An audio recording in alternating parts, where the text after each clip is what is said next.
Yahweh up in the kingdom, yeah. Who are we? Israel. That who are we? Israel. Can't hear you. Israel. Who's the power? Yahweh Bahashim, Yahweh Shai's the power. I said, who's the power? Yahweh Bahashim, Yahweh Shai's the power.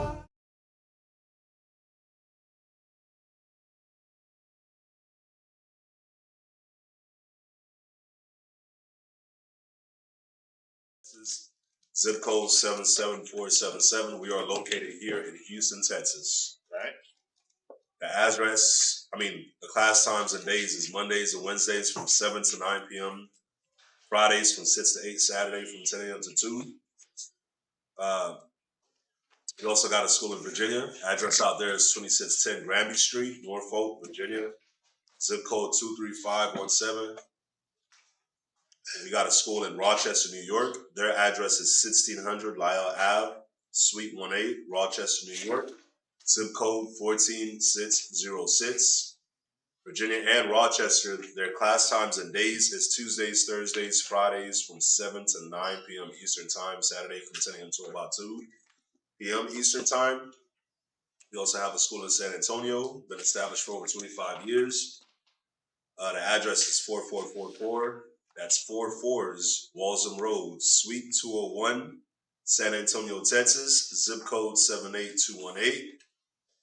Their class times and days is Mondays and Wednesdays and Fridays from 7:30 to about 10:30, Saturday from 10 a.m. to about 4.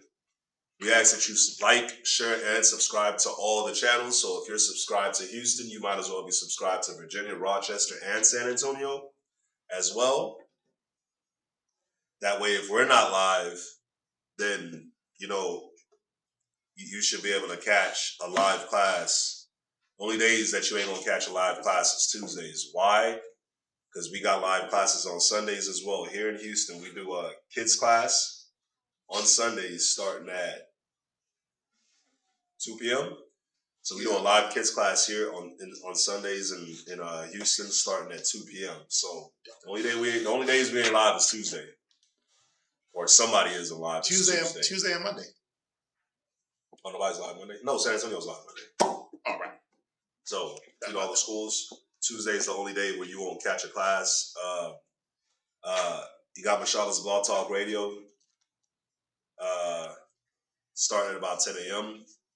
Tuesdays and Thursdays. Like, share, and subscribe to the 5 Minutes of Wisdom, Hidden Truth Bible Show, Israelite Media Corp, all that.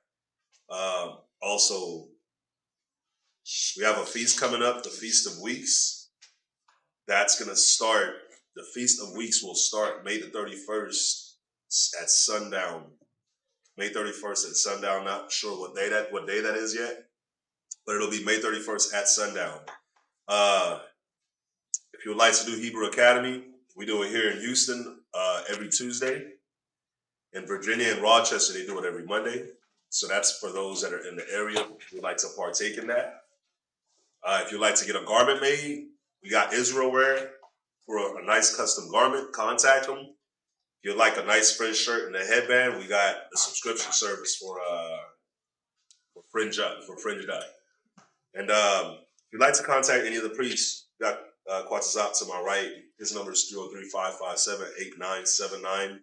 Sasaki out there in Virginia, his number is 757-300-4047. If you'd like to support the business is sweetambiance.com. We got Chosen Creations as well. If you'd like, something nice, hop on Chosen Creations on Etsy and see what's up. So also, if you'd like to give any donations, the Wells Fargo account number is on the screen. The Zelle is on the screen. Cash App, it's all on the screen. If you'd like to help out any way, shape, or form, with the school rents, with the electricity, with the internet, if you'd like to help out in any way, donations is definitely welcome, man. So with that, that's it for the announcements. We'll open it up to class. Everybody all right? Try. Yes, sir. Everybody good? Try. All right, man. Come on. Let's get it. So this is going to be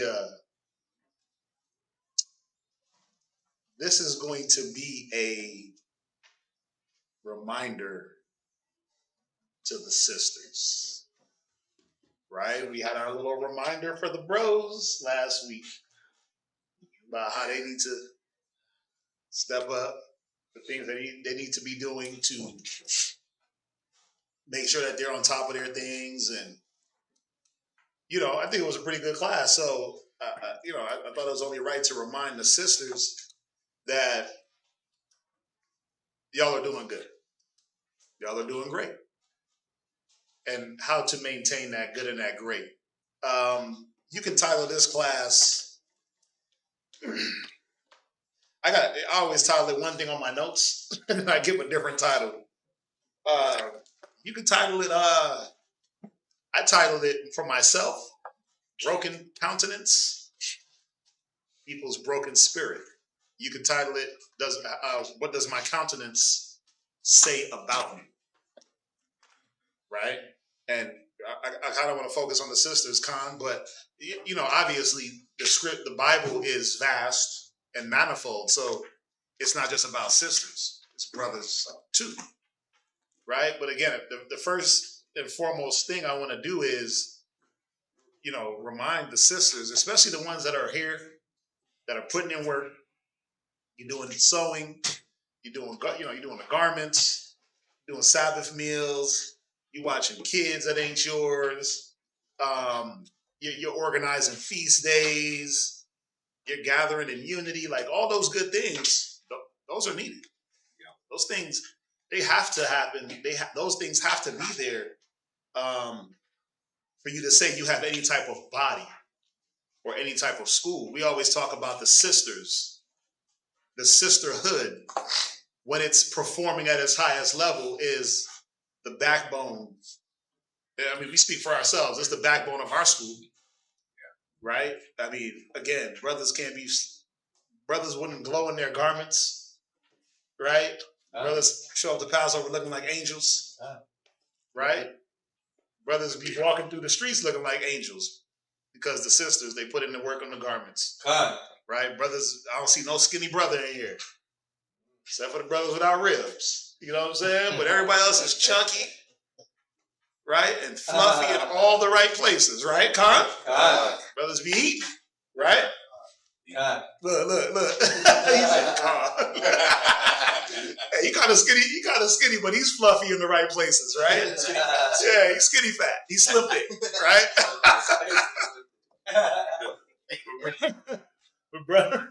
Brother's ribs keep him. Yeah, you got to pat him on the shoulder. He'll get there. But you don't want these problems, right? You don't want these problems. You don't want to be slim thick, guy. Stay slim and sexy. Beach body all day, right?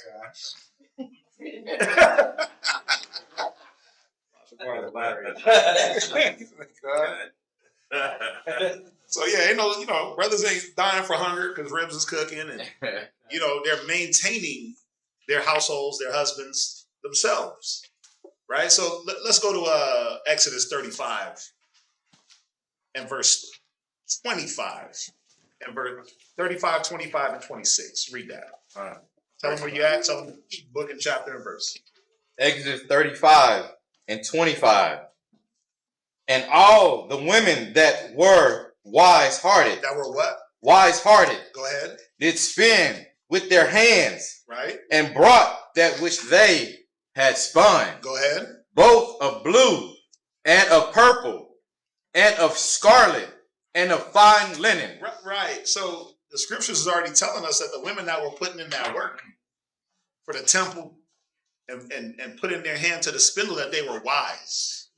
They were wise sisters. They knew the wise thing to do, and they did it. Just like sisters in here, right? You're doing the wise thing. You're being that tower against death, like it says in Ecclesiastes, right? You're doing the Proverbs 31 thing, and we're gonna get there. You're doing the Proverbs 31. She is a merchant ship. She's looking out for her family, right? You're doing these things. Go ahead. And of fine linen. Right. Read on. And all the women whose heart Right. stirred them up. Right. In wisdom. In what? In wisdom. See, obviously you have to be stirred up in some level of wisdom to be able to put your hand to these different jobs. There has to be some level of understanding in you, some knowledge to say, and some care to say, you know what, let me do these things. Go ahead. Spun goat's hair. Right. Go to Proverbs 31 and verse 19. And, listen, I'm all about giving props. I'm all about recognition and, letting people know when they're doing good because it's important. That's part of any business, any endeavor. The Bible don't just say to break people down and check them. It also says to exhort. It says exhort unto good works. Yeah. Right? So I want to bring out these few scriptures to keep reminding sisters, the ones that have been continually in good works, to keep up the good work. I know it ain't easy. I know it is not easy. Right? But then for the sisters that are just getting into this life, just really understanding who they are, they might be young, they might be naive, they might just not know to do what? Look at these examples. Look at the sisters around you that have been here, that have been doing what you should be aspiring to do. Look at their example and push for that example. Remember, there's always going to be disgruntled people amongst us, right? Men and women. There's always going to be disgruntleites. There's always going to be people around that's not around for the right reason. But the scriptures say for you to covet the best gifts. So you're supposed to be looking around at the ones that's actually putting in work, that's trying to do things and do things the right way and, mimic and carbon copy yourself after that. Brothers too. There's always going to be a weak ass example, right? There's always going to be some weakness to follow. Very true. Right? But what are we supposed to be looking at? The strength. The ones that have been pushing themselves, the ones that don't need to constantly get their engine fired up. They got the fire in them. They got the go-getter spirit, right? They have the self-motivation, but also the discipline to not move too fast and not go too crazy, right? So again, for you sisters, if you're not in this mind, if the spirit hasn't stirred you up yet, well, you need to start looking at what it's going to take. You got to start looking at the examples of the women that are stirred up, right? Go to Proverbs 31 and verse 19. Proverbs chapter 31, verse 19. Right? She laid her hands to the spindle. See, here it is again, all the way from from Exodus to Proverbs. She layeth her hand to the spindle. Go ahead. And her hands hold the distaff. Right, so it's talking about what? She's making the garment. She's pulling out the thread and the yarn and the wool to be able to spin these garments. Go ahead. Verse 20. Right. She stretches out her hand to the poor. She does what? Stretches out her hand to the poor. Right, so this woman, these wise women, it's not just about their family, but it's about who's in need. Go ahead. She reaches forth her hands to the needy. You see that? She reaches forth her hands to the needy. Go ahead. She is not afraid of the snow of her household. Read it one more time. She is not afraid of the snow for her household. Right, she's not afraid of the snow. Think about it. She ain't making excuses. Right, she's not coming up with excuses. Oh, it's too cold outside, my knees. Oh, it's too cold outside. I don't like that cold weather. Or, oh, it's too hot outside. I don't want to get sweaty. Also what I like about it too is like snow is something that has to happen when the season comes, right?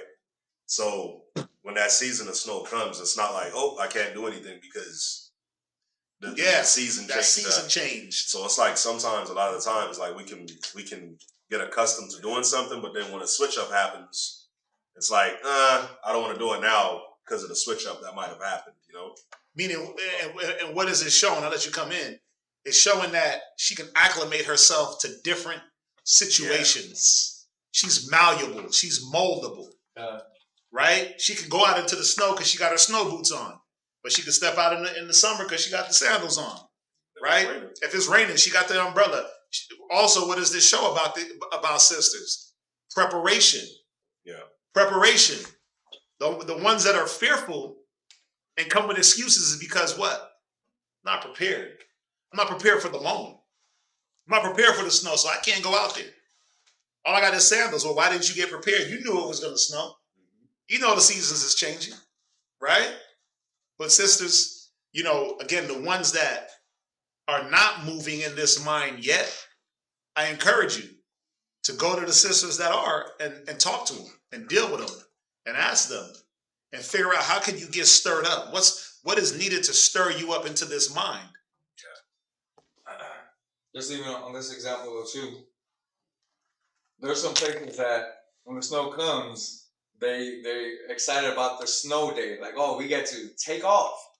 It's snowing, so we don't get to. Everybody stay home, stay bundled up, don't do nothing. Nah, just take a break, right?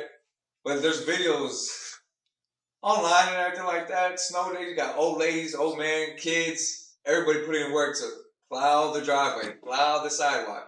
Everybody started early to move around. Yep. So this woman, though, she's not letting those things be an issue in her day-to-day movement. She's able to maneuver around the snow. She's ready to plow. She's ready to push things out the way.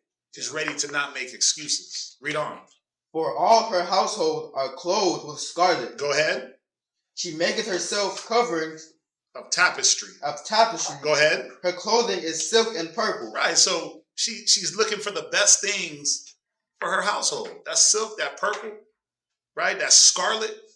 She's searching out the best for her house. She's trying to do the best. It's not saying that she's materialistic, but she's working with what she got. And if she happened to have silks and purples, guess what? That's what everybody's rocking with, right? If you got steak in the fridge, we eating steak. If you got one of those meals where you got to go in the cabinet and create it, she can do that too. Y'all know those meals, right? Where, man, ain't nothing up in here to eat. Nope. Babe, don't worry, I got you. You go relax, watch the game, and she whip it up like there was a steak. You like, wait a minute, where'd you get this food from? Oh, well, you know how I get down. Yep, I do. I do know how you get down. She's innovative. She's creative.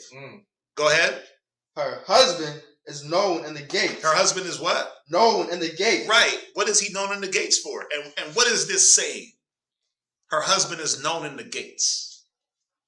Well, what it's saying is that he's free to do his work. And he's known in the gates, not for, man, what's his name is going through it again with his rib. Right? What does it say? A man that deals with a type of woman, it said that he'll side bitterly at the gates. He'll side bitterly with his friends. Right? But this man is known in the gates for what? Damn, bro, we saw your wife over there, you know, she was over there helping out such and such. Man, we seen your ribbing the kids and, bro, she was in order. Not like, hey, bro, I got something to tell you, man. I had seen your wife and she was with Reggie and them. Right, and she was creeping through the back tunnels of the mall, the back ways and highways and byways. Like, I don't know what happened, bro, but I see her go to the back alley with a few brothers and nah, she's not known. He's not known for foolishness that comes from her. He's known for, man, you got a real good wife. I wish I had one of those. Read on. When he sitteth among the elders of the land. Go ahead. She maketh fine linen. Go ahead. And selleth it. Right. So again, she knows how to bring in an income. She knows how to bring things in to the household to be beneficial. Go ahead. And delivereth girdles unto the merchant. Girdles unto the merchant. Right. So we know what this is saying. She works with her hands. Again, there's a lot of things that a lot of you sisters do. Right? A lot of sisters will what? Oh, the brothers are sick. Let me make them some soup.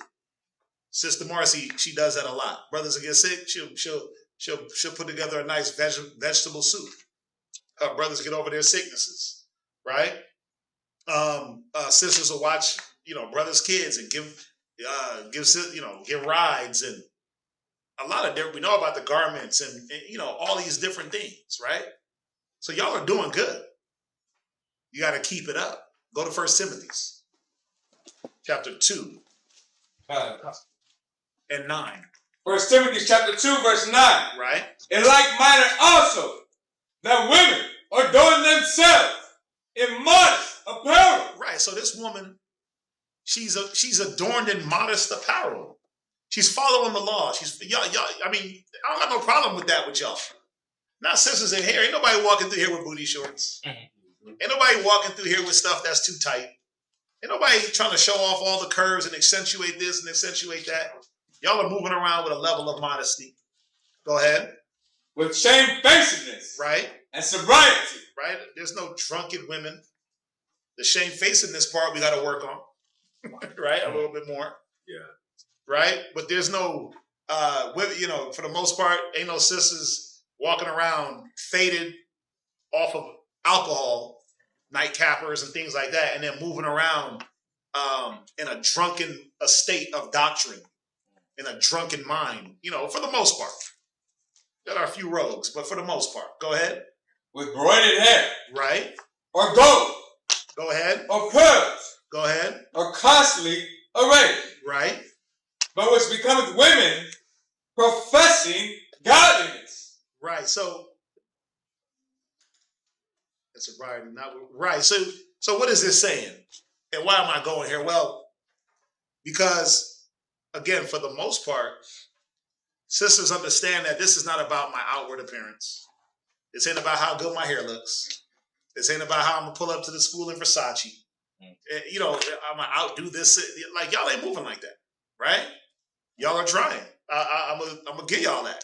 Y'all are trying. Y'all are trying to keep the standard that we're delivering. For the most part, y'all are trying to keep that standard going.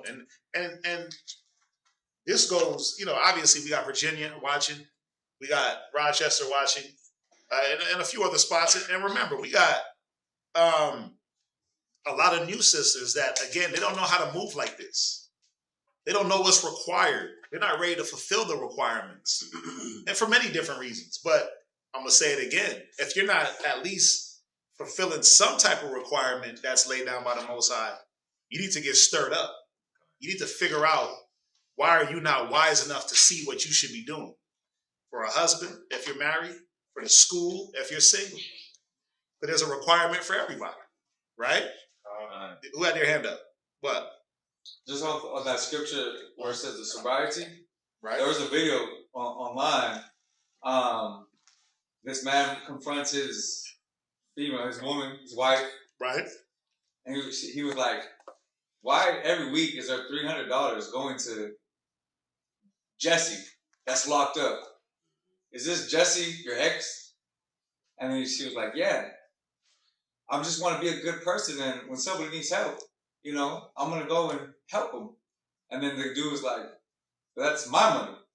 And you didn't tell me about that. So just in the sense, again, of the sobriety, like, this woman obviously was influenced by another man to be moving around behind her man that she was under his back. So Just on this scripture. Good point. Just on this scripture, there's no sister here on the bad report that's doing that. In none of our schools. So. Yeah, right. That we know of. Ain't nobody moving behind their husband's back as far as taking orders from some other man out in them streets. Mm-hmm. Right? Oh, why'd you do it? Oh, well, the cat I met at the mall, he told me to do it. Sisters ain't on that. Right? Sisters ain't on that. And again, this class is really, the direction is really towards the sisters that are here and that are saying that I want to be part of the requirement. Right? I want to put my hands to the work. I want to do certain things. I want to be able to be a part of this department or that department. I want to be down with garments. I want to be down with the sisterhood. I want to put myself in that arena. Right? That's the mode of this class. Put my brick in. I want to put my brick in. And again, I'm throwing in a little piece of the ones that are not convinced yet what they should be doing. You better start looking around. You better start getting convinced, because, that seat ain't going to be held for too long. Right? The Most High don't deal with placeholders. Yeah. Right? He ain't going to hold that spot too long. Brothers too. You can't be a placeholder and think like the Most High is going to have mercy on that. No, he said, I command that you bring forth fruit. I chose you that you bring forth fruit. So that's the mission. So the sisters that are wise that say, I want to bring forth fruit and work with my hands and be able to put in and show myself worthy and represent my family and represent my husband. Because that's what that Proverbs 31 woman does. She represents her husband. Right? So the ones that are in that mind, you got to pay attention to this class. Right? This ain't going to be, I'm going to tell you straight up. You see the tone I'm talking in? This is what I'm going to be talking like the whole class. All right? So y'all could unpucker. Right? I know y'all feel like, oh, he's setting us up with this old smooth class. No. You could relax. Right? Calmate. Relax a little bit. It's going to be all good. Calma, right? You can relax. I see it. The tension. Calm. Yeah. Calma.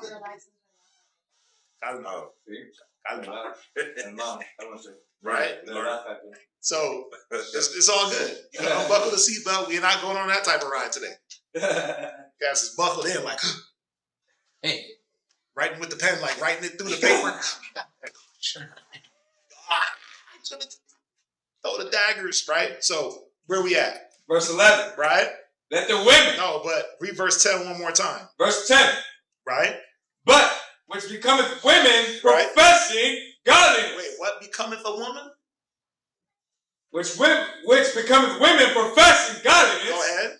With good works. See, again, how are you showing yourself godly? Well, it's the work that you're doing. It's the good work, right? It's the good work that you're doing. It's making yourself available for these different things that we got going on. It's offering yourself and saying, hey, I can take care of that. Right? Volunteering for different things for the camp and for the body. Seeing when another sister needs to be alleviated and saying, you know what? Let me alleviate that. Let me help her out. You know what I'm saying? Oh, sis, I can babysit your kids for you. Sisters have done that. Right? Hey, I'll babysit your kids so that way you and your husband can get some relaxation. Right? Hey, hey, come to the house, raid the cabinet, whatever food y'all need. Like, sisters do that. Right? Con? Yeah, those are the good works it's talking about. Seeing what's needed and supplying what's needed. Right? And not making the excuses that, wait a minute, well, I need stuff too. We all need stuff. But if we roll in that mind, guess what? We wouldn't be nowhere. We wouldn't have a sisterhood or any sisters if it was, well, she needs stuff, but I need stuff too. So I can't worry about them. Yeah. Right? And again, there's many sisters and brothers, but I'm talking about sisters today. There's many sisters that are in that mind still. They're in that young, naive, well, what about us, babe? We, like, how are we going to do that if we do that for them?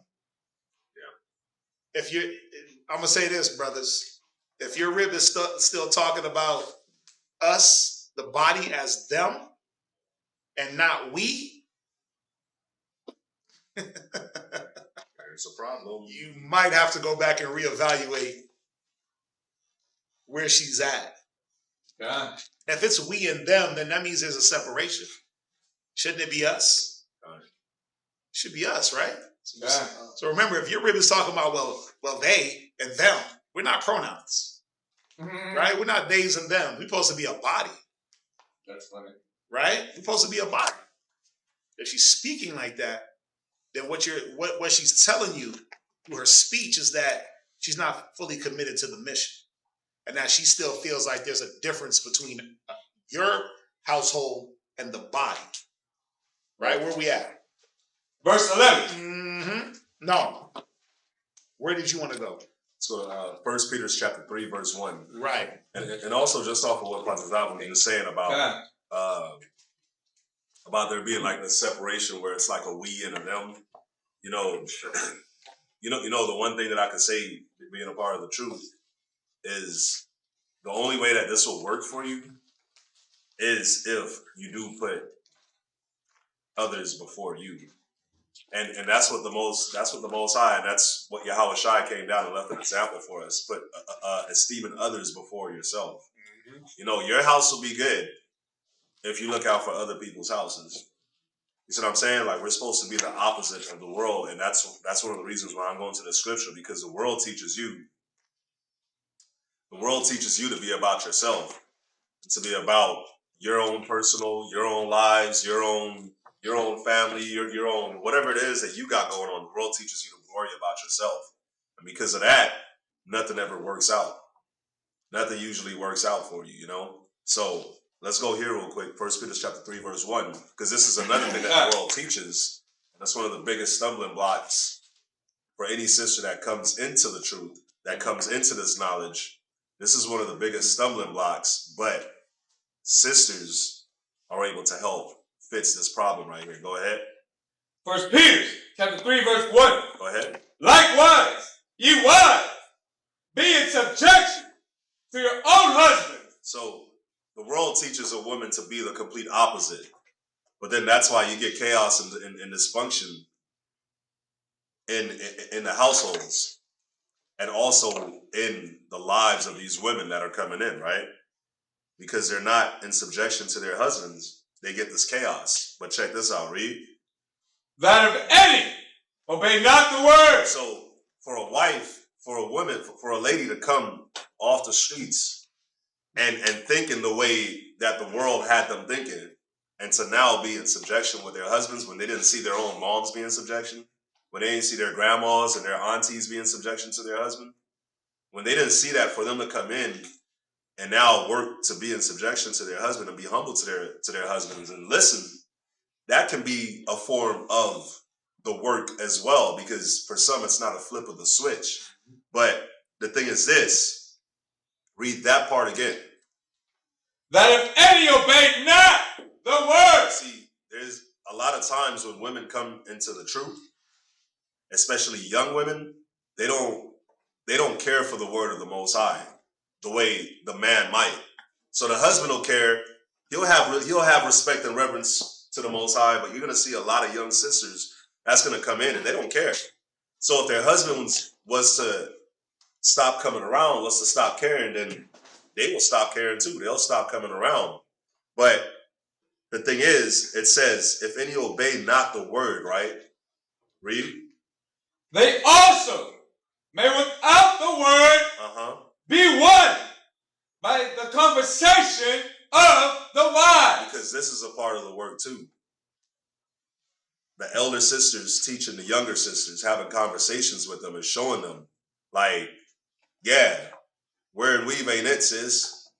Long eyelashes ain't it, sis. Long nails ain't it, sis. Like, talking back to your husband ain't it, sis. Like, not showing humility in public isn't it. Talking like this, Or in private. or in private isn't it. Talking like this isn't it. With your head going everywhere, that ain't it. Talking in a certain type of tone ain't it. Talking about this ain't it. Talking about these type of things ain't it. Y'all see what I'm saying? So yeah, we preach it with the Bible. We use the scriptures all the times, but a lot of the times women don't care about that. Women, they just not gonna care. Yeah, I heard that. Yeah, I heard that scripture. I keep hearing that scripture. Yeah, but what they're supposed to see, you know, I had to look up the word conversation, right? So they'll talk with these elder sisters, and the elder sisters are supposed to be able to change their minds. But conversation is also like the definition says, keeping company. So if they're able to just keep company, that's a part of the work, having them keep company and being able to look and see the way you roll. Because a lot of the times, man, the majority of the times, with women coming off the street, they're not going to have that example of a righteous, modest woman to look after. You see what I'm saying? All they've had is bad examples coming up. And bad company. And bad company. And bad things to follow, so they don't know. A lot of times they just not gonna know. They're not gonna know why their house is failing. They're not gonna know why they got a million baby daddies. They're not gonna know why their kids are bad. They're just not gonna know. But when they come around, they'll be able to peep the way, man, I see the way she dresses. I see the way she talks. I see the way she handles situations. I see the way her kids are. they'll be able to, they see the way this sister sacrifices. Man, she's up all night. Hey, she's always doing something. It's like she don't got time to sit down and watch London hip hop. Not saying any sister watches that, but she don't. No. There's some. Still in the truth? Somebody's watching that. In the truth? Somebody's watching that. In the truth? Huh? I don't know. Partly. But y'all see what I'm saying? Like she don't got time to. She's always doing something, and they get to see that. And when they get to see that, even if the word didn't click for them, like how the word clicked for their husbands, for their man, then the example that a sister laid out will click for them, and they'll be like, "Man, this ain't it." Just being around, they'll be able to start picking up certain traits. So a part of that work is also the way a sister carries herself. Yeah, that way others can see that part of the word in you. Fine. Right? Were you done with that? Yes, sir. And go to Colossians 3, verse 23. Oh, I didn't finish it. Okay. Read verse 2 real quick. I'll probably pretty much. Verse 2. Read verse 2. While they behold your chaste conversation coupled with fear. So yeah, they're able to see the way you deal righteously, not just the way you talk, but they're able to see righteous dealings coupled with fear, that respect. And chaste conversation, meaning what? When something is chaste, it's restrained. Right? Yep. You're not out there, you see a sister in the streets and all of a sudden you calling her a bitch and you spitting out a bunch of MFers because y'all not in class. Yeah. Well, I heard it. Well, I seen it. Right? Because y'all not in class, that you guys can't be an example for one another. Right? So remember, we can't be Israelites when we want to be Israelites. Right. You can't be an example when you feel like only in class or only when new people come in, all of a sudden you want to be the example. We still got to be example to the old heads, to the old people that been around that still, it hasn't clicked in their minds yet. You got some brothers and sisters that have been here a long time, been around a long time, and things haven't quite clicked for them. And you got some sisters and brothers that have been here a shorter time, and they're moving a little bit more loosely. They're able to flow a little bit more freely in the spirit of Yah. Yes. Right? So go to Colossians 3, verse 23, because we're talking about all these things. But what's the purpose of doing these things? Like, what mind should we be in doing these things? Colossians 3, verse 23. We go here a lot. Go ahead. Book of Colossians, chapter 3, and verse 23. Right? And whatsoever you do, Uh-huh. do it heartily. Do it what? Heartily. Heartily, or with a mind. Right? So we always tell brothers, you need to think about when you're having success, think about what you're doing. Why? So you can replicate that success. When you make a mistake, think about how you got there. Why? So you cannot replicate the mistake. Yeah. So you got to do things with a mind. You can't do, I don't know what I'm doing. I don't know. Why'd you do that? I don't know. That's what kids do. My kids do that. Why'd you do that? It's like, so you're not thinking? They'll literally say no. That's what children do, though. That's a child answer. I expect that from a 9-year-old, an 8-year-old. But we grown. And you sisters, you know, your mind has to be settled on this. Go ahead. As well as brothers, read on. As to the Lord. Right. Being heartily towards the Lord. Why am I doing this? Why am I dressing this way? Why am I moving this way? Why am I having a chaste conversation? Why have I changed my speech? Why am I putting my hand to the spindle? Why am I becoming the merchant ship, like it says in Proverbs 31? Why am I being that woman? Right? I know I wasn't always this woman, but why am I studying to become this woman? Why is the Most High putting me through situations that are supposed to refine me into this woman? Because you don't just become this woman. Y'all didn't just become, oh, you know what? And I'm about to start sewing today. Stop. And you know what? I'm about to be a part of the body today. Nope. No. First of all, the Most High is molding you into the women that you guys are today. And that molding comes with a lot of get your Bibles. It comes with a lot of, no, the scriptures say this. No, quit talking. No, be quiet. No, be humble. Right? It comes with a lot of that, and you got to ask yourself. And if you ask yourself, why am I doing it? You always got to come back and say, well, you know what? I got to go through this for the Most High. I got to be heartily towards the Most High in Christ. Right? But then also my man. I got to honor him if I have one. But if I don't, I'm doing this towards the Most High in Christ. God. See that? So your heart got to be set on the Bible, the mission, the return, the freedom. I'm escaping. I've been redeemed from something. Right? That's where your mind got to be at when you are doing these things. Because a lot of sisters do good works. A lot of y'all do good works, but sometimes I don't even think y'all know what y'all are doing. Right? You're just doing things, but that's how them good works get evil spoken of, because you don't have a mind towards what you're doing. You do good work, and that's what we want. We want that good work to continue, but is your head in the game? Or are you just a good sower? Some sisters can fly through a garment in a few hours. Have their husband looking like an angel. Right? But where was her mind at? Some sisters could cook meals in their sleep. But where's your mind towards it? Right? Were you doing that towards the Most High? Were you doing that garment towards, if that was Yahweh's garment? Right? I don't want to stitch out of place. Right?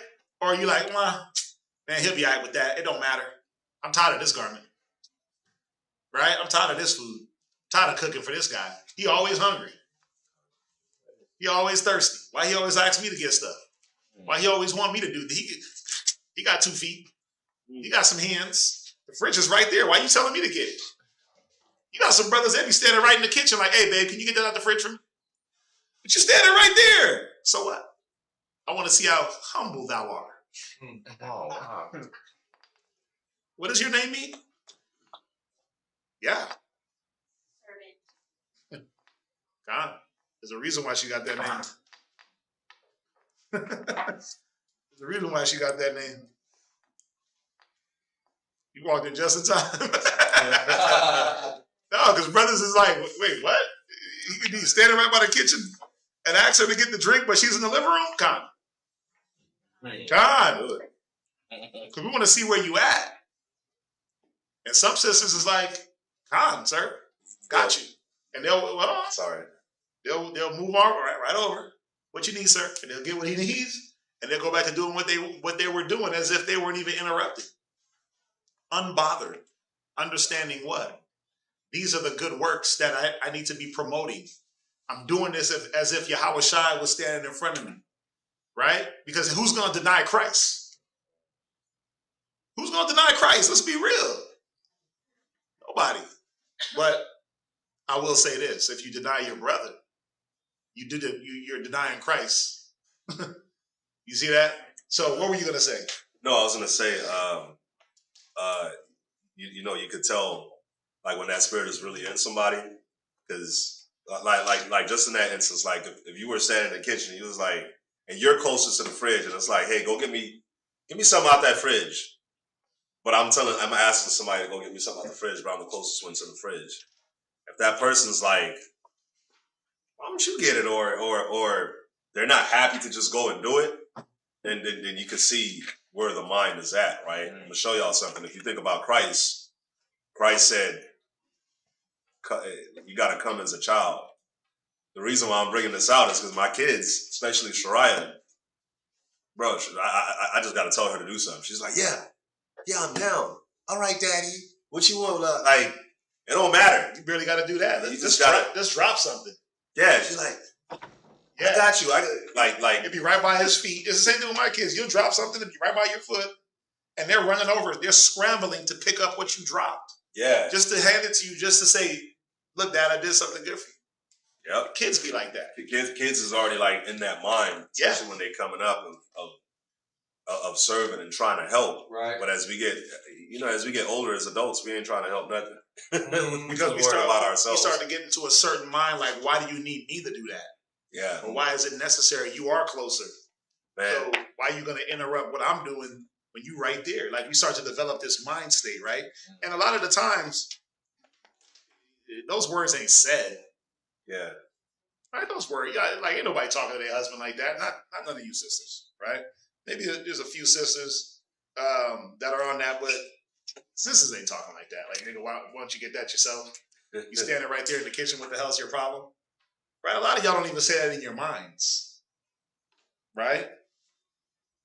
But you do say it. I'll show you how you say it.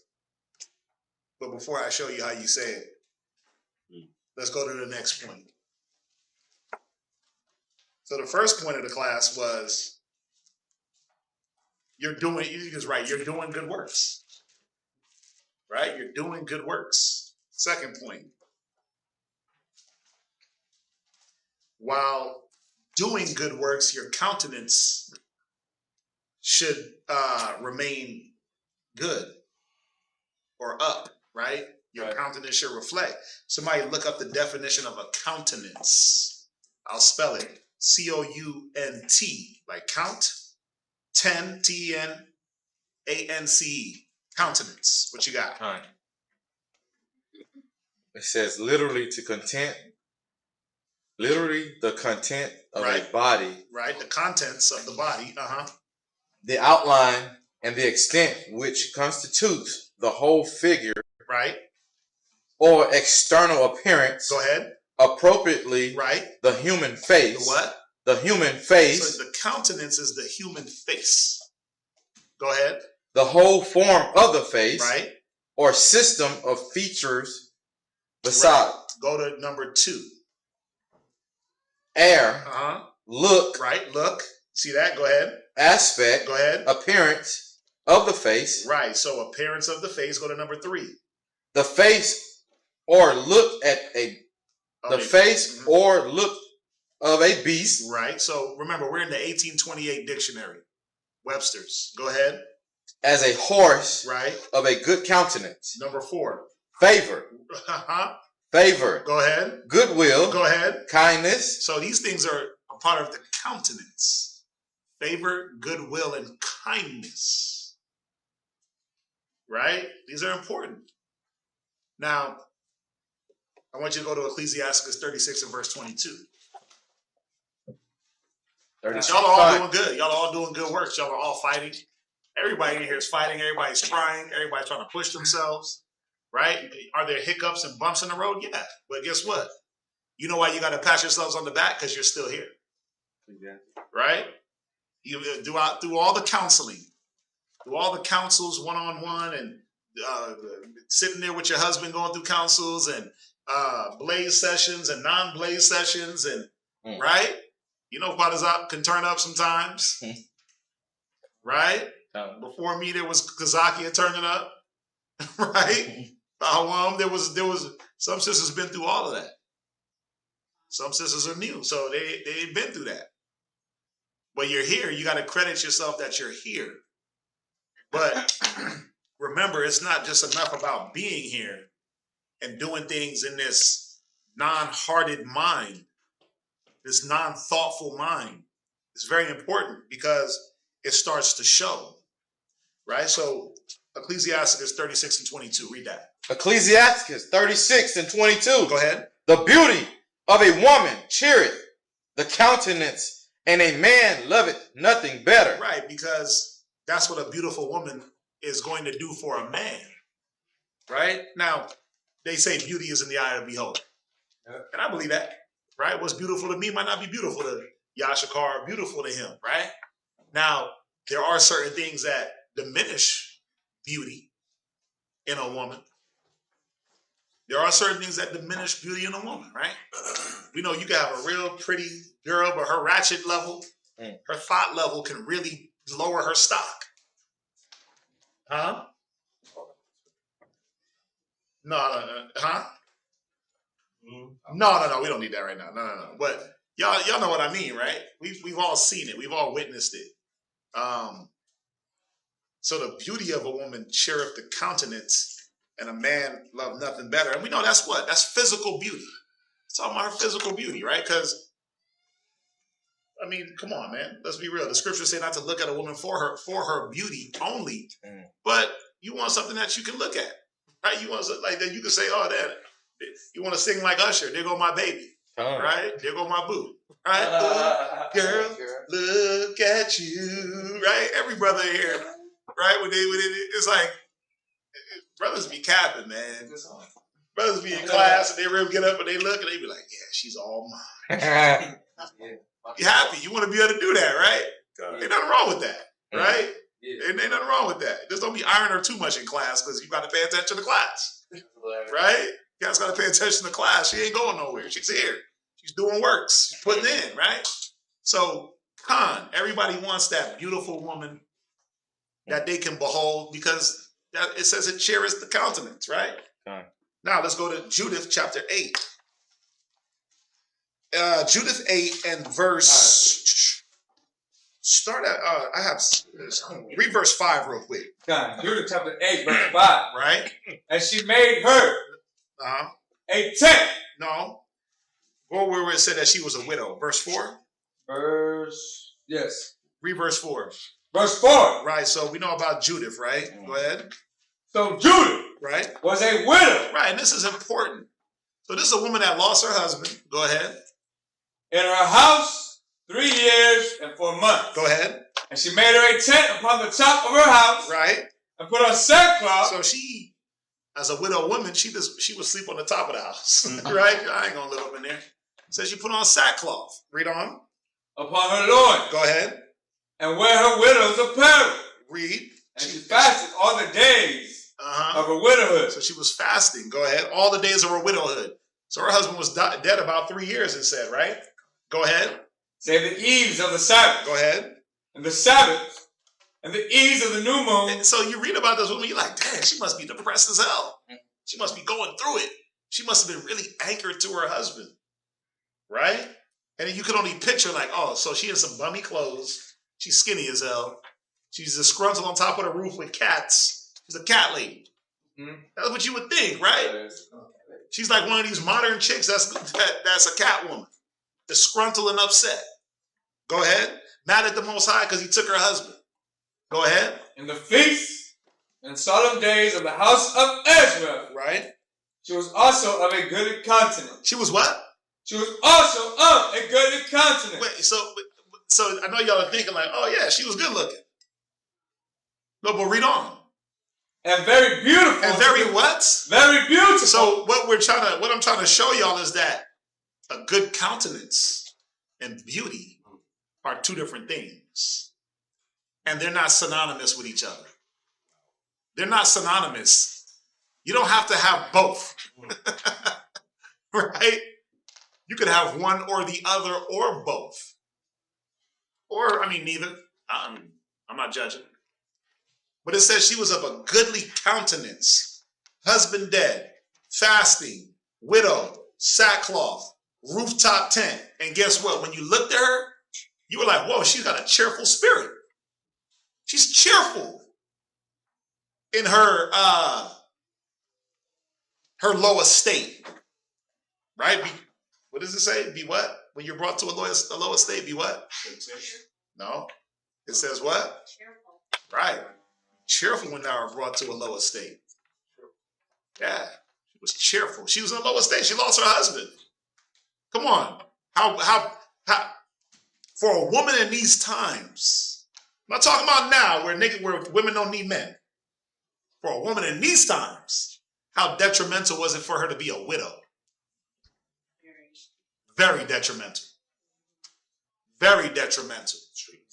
It was extremely detrimental because the one thing that we know is that when a woman got with that man in these times, she stuck to that man like glue. They died together, right? He died with his wives or his wife. She died attached to that man. It was detrimental to livelihood, to life. He was the protector, the provider, right? He was a spiritual guide and counsel. So it was detrimental that there was a man, her husband, but look, it says she was of a goodly countenance and she was beautiful. Go ahead. And her husband, Manasseh, had let her go Right. And silver. Go ahead. And maidservants. Right. And maidservants. Go ahead. And cattle and land. Right. And she remained upon them. She did what? Remained upon them. This is key. So what is this telling you about this woman, Judith? When her husband died, he left her with work. Think about it. He left her with a whole house to maintain. Think about it. He left her with servants, right? Manservants, maidservants, cattle. But what does that mean? That means work. That don't mean like she gets to kick back and do nothing. Because when the manservants mess up or they got to be told something, where she got to be at? She got to come up off the rooftop and do what? Give them instruction. Give them guidance. Tell them the things that they need to do properly. But how does she do it? How does she do it? How does she do it? With a disgruntled attitude? Did she do it and was like resting, I'm going to say the word, bitch face? Blah. You know how some of y'all got that face? What, nigga? I made you dinner. And you just... Like what? What? I did it. Here's your garment. You know how... You know how like you can have a long day? You can have a long day and you accomplish many things. And then you accomplish all, you probably have made dinner for your family, you took care of the kids. You did all this, right? But instead of you being happy that you had a productive day and showing forth that happiness on your face, instead you could show forth that face. Resting, B-I-T-C-H. Yeah. Right? You could be doing, listen, I went to this scripture for a reason because wouldn't it have been easier for her to just sell everything? She already had gold and silver. Get rid of everything and just live. My husband ain't here. That nigga left me. Right? Most High took him. Blame him. He ain't around. I got this gold. You know what, man? I'm gonna cut all this off, sell the house, go travel. I'm gonna go live my life. Sell it. Yeah. Yeah. Go ahead. What? Go ahead. Yeah. That's what you see a lot of them do. They go sell all the slabs, the cars he had, sell, pick up truck, his tools, the boat gone. He said the slab. The slab gone. So the slow loud and banging. She done sold the slab. Right? You see another cat driving down the street with your slab. Yeah, like, wait a minute. It's my rims. That's just my pokers. Right? But it sound like my speakers. What's going on? Only one part not like that. Sound like my tweeters, man. What's happening? That's some cold stuff. Right? But yeah, for the most part, that's what they're taught to do is he ain't around, be upset, be mad, and go be free now. Right? Lose yourself from all the responsibility because that's what's going to keep you happy and keep you young, girl. But think about it. It said that she stayed upon them. Read that part where it said he left her these different things. And her husband Manasseh right? had left her gold. Go ahead. And silver. Right? And menservants. Right? And maidservants. So he left her work. He left her things that she had to maintain and stay accountable for. Read. And cattle. Right? And land. Right. She had lands to maintain. You know how hard of a job that is? It's not easy, especially for a woman. Come on now, read. And she remained upon them. And she did what? Remained upon them. Read on. And there was none that gave her an ill word. You see that? Nobody could speak bad about this woman. All she was dealing with. All her, but she's always in sackcloth. What the hell's her problem? Nope. Because you know what? Even though she's in sackcloth, she ain't looking like a sackcloth. Even though she's in fasting mode, she's doing what Yahweh Shai said to do. Wash your face. Set up some prayers and move around like you ain't in fasting mode. Whatsoever is brought up on thee, take it cheerfully. Go there real quick. What is that? Ecclesiasticus 2 and 3. Go there, yeah. No. 2 and 4, read it. Ecclesiasticus 2:4. Who got it? Sharp knives, sharp daggers. Who got it? Ecclesiastes 2 and 4. Come on, we got to teach the sisters. Come on. We got to teach the sisters, man. Who got it? Go ahead, read. Ecclesiasticus 2 verse 4. whatsoever Right? is brought upon thee, Come on. take it cheerfully. He said, take it cheerfully. So this is what she did. She didn't let her countenance be brought down from the works that she had to do. God. And she didn't escape the work. She didn't escape the work. It says she stayed up on them. She stayed on the land. She stayed with the cattle, the manservants, the maidservants. She kept the gold. She kept the house. She didn't slow. Oh, you know what? Let me go get me a one-bedroom apartment. I can't handle this. Whatsoever is brought on y'all, you have to start taking things cheerfully. It's a reason. Right? Let's go from there. Did you finish that? No. Go ahead. And be patient when thou art changed to a low estate. Right. And be patient when you're changed to the low estate. And that's a constant thing. 1 minute you up, 1 minute you down in your estate, or 1 minute you can be up and down in your estate. But how should you be? How should your countenance be? Even keeled, right? You should never really. Some of us be like the heartbeat on the hospital thing. It's like, damn, she's tanking. Resuscitator, flatline. Oh, she's good again. All of a sudden, she got a job. Oh, wait. Oh, it's falling. Oh, no, wait. We want this. Right? We want that even countenance. Go from there. Go to Ecclesiasticus 26:16. Right.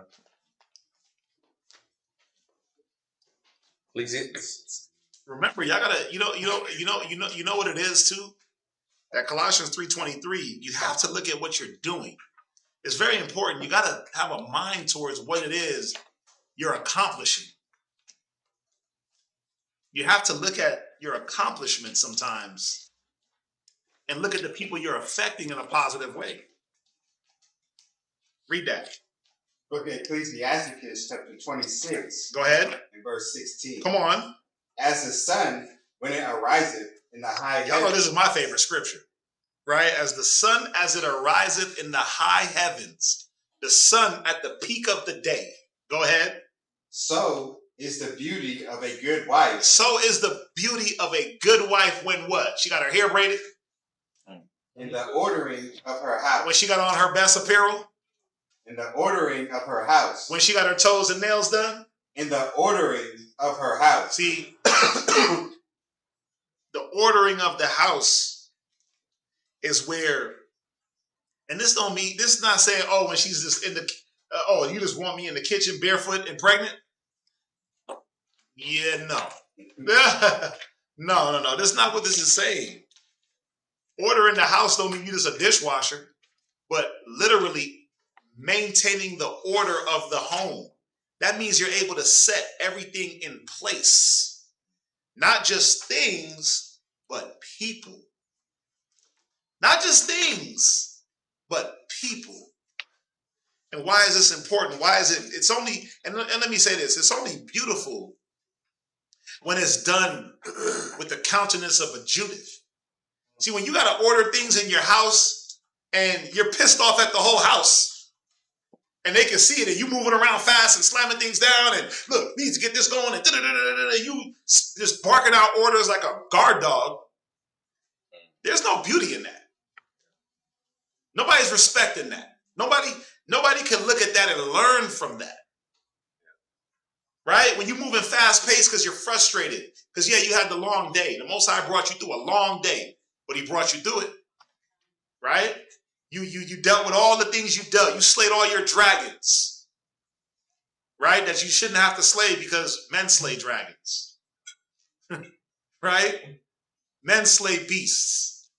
But now you're in a position where you gotta slay your day. And then you come home and now you gotta do what? So you expect me to go to work, do all this, and then order the house? Nah. You're gonna get the disgruntled. You're going to get the disgruntled, unhappy version of me. But see, at work, they get the what? How can I help you? What can I do for you? Thank you for calling such and such. This is such and such. How can I help you? It's like, who the heck is that sister? And then she gets off the phone like, nigga, what? It's like, whoa.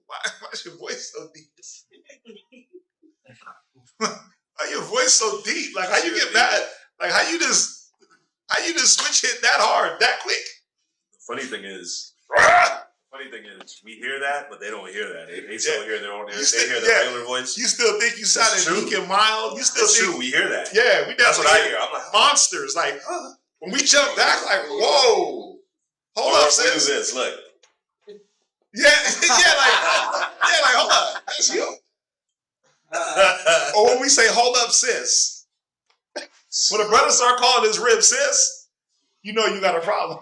You're no longer a wife, you're sis. There's certain facial movements that a woman should be able to like look at their husbands and kind of see like, okay, I'm tripping. Like God, right? Like this,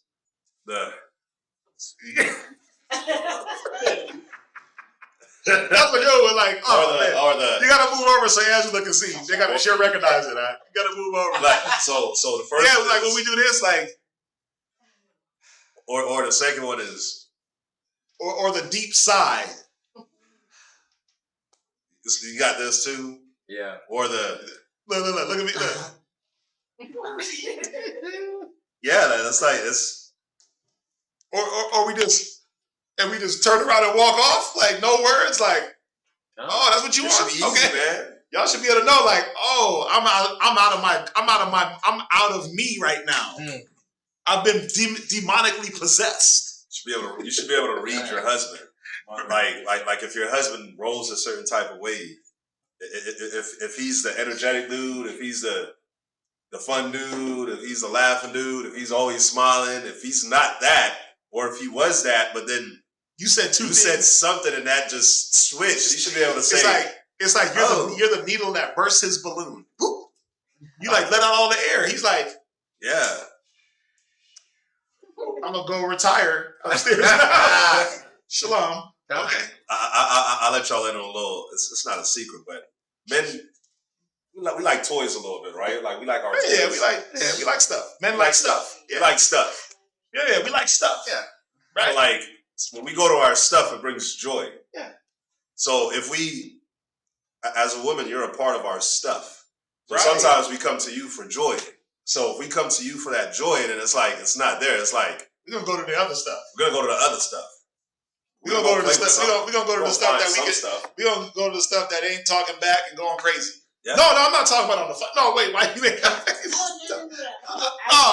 don't mean like that. Yeah. What we gonna go do? We gonna go listen to music, read the scriptures, go for a ride. Whatever. We gonna get into our stuff, right? Because it's like, wait a minute, I gotta find something that's going to interact with me, but not in a way of destroying my countenance. Because our countenance is being destroyed by the world, by the day-to-day functions of what we're trying to do. Yeah. So those little things like bring us down. And as much dragons as you thought you slayed that day, trust me, your husband slayed a bigger one. As much dragons as you thought and things you dealt with that day, trust me, he dealt with a lot more that day. You're not understanding that you just weren't meant to slay those dragons, right? And so that's why it takes more of a toll on you. Yeah. Right? Where he got to slay dragons and still do what? He got to get eaten by the dragon. He got to resuscitate himself. He got to climb out the dragon's mouth, kill it, and then go to you like, here's the dragon's head, babe. I done got ate by the dragon. I done survived it. He got bullet holes. He got stab wounds. He got teeth marks. Right? He's missing a limb, missing legs. Every day he going to war and coming back mangled and maimed. You got a little scratch because somebody didn't like your nails that day. Because they didn't comment your new hairdo. Because your boss didn't acknowledge your achievements or the things you did. He's missing a whole arm, sis.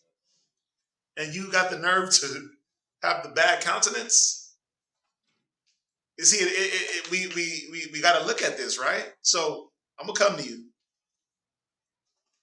Read verse 17. Verse 17. I'm not yelling today, right? I'm trying to turn over a new leaf. Go ahead, read. As a clear light is upon the holy candlestick. Right. You know how the light be clear on the menorah? Right? How you like, oh man, menorah looks good, man. The lights is nice and bright, has a clear light on a holy candlestick, read. So is the beauty. So is the what? The beauty. Right? Of the face in ripe age. Right. So this is now talking about carnal beauty. Right? The ripe age, a nice young woman, right? Husband's looking at her, there go, there go my babe. He's doing his usher thing. That's my boo. Right? He's doing his, he's doing that. Nice young rib. No man wants anything better, right? His rib is nice, beautiful, my dear, right? My lady. Right? Go ahead. As the golden pillars. Right. Are upon the sockets of silver. Right, as the golden pillars, right? This is talking about the temple. Remember, this is talking about the temple. We had golden pillars and we had the sockets that the temple was anchored into. It made it unmovable. He's referring you to the temple, sisters. The temple didn't get up and move until the Most High said it moved. Read. So are the fair feet. So are the what? Fair feet. Right. This is talking about you, sisters. So are the fair feet. Go ahead. With a constant heart. With a what? Constant heart. See, just like Judith, where it says she stayed up on the things that her husband left her. That constant heart. That continuous mind to continue to do the good works. Most High said there's nothing more beautiful than this. There's nothing that is more pleasing. Come on now. We all know it. When you walk into you walk into that one house and you look around like, who is this woman? And you look and she got everything in place, right? Everything is just like so neatly in this little corner. And, you're like, wow, she got this house in order. And she, you got the little hangers for the jacket, like all the jackets go here. All the shoes go here. You walk into her kitchen and like, wait a minute.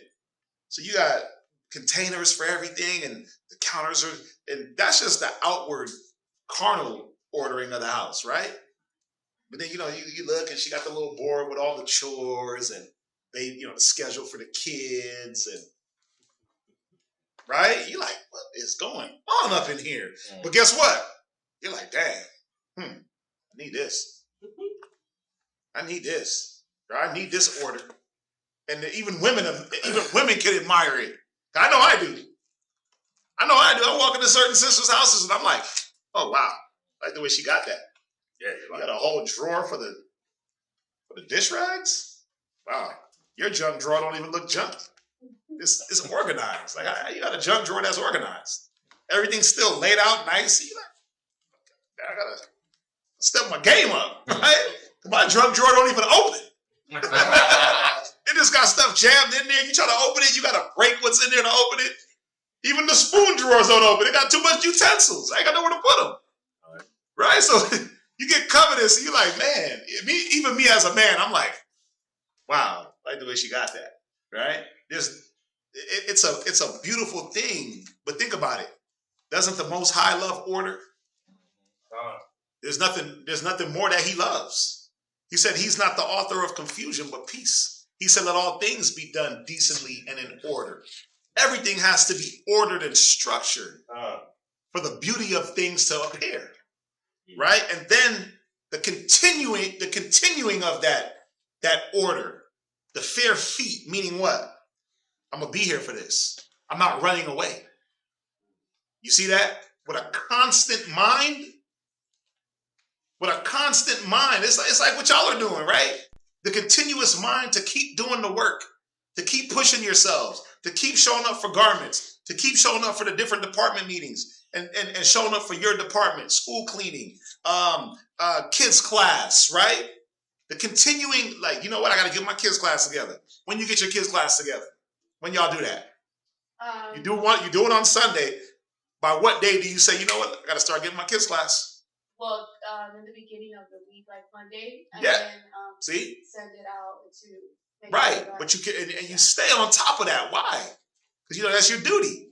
You're looking at what it's doing for these young little minds, right? What is it doing? It's building the next generation, right?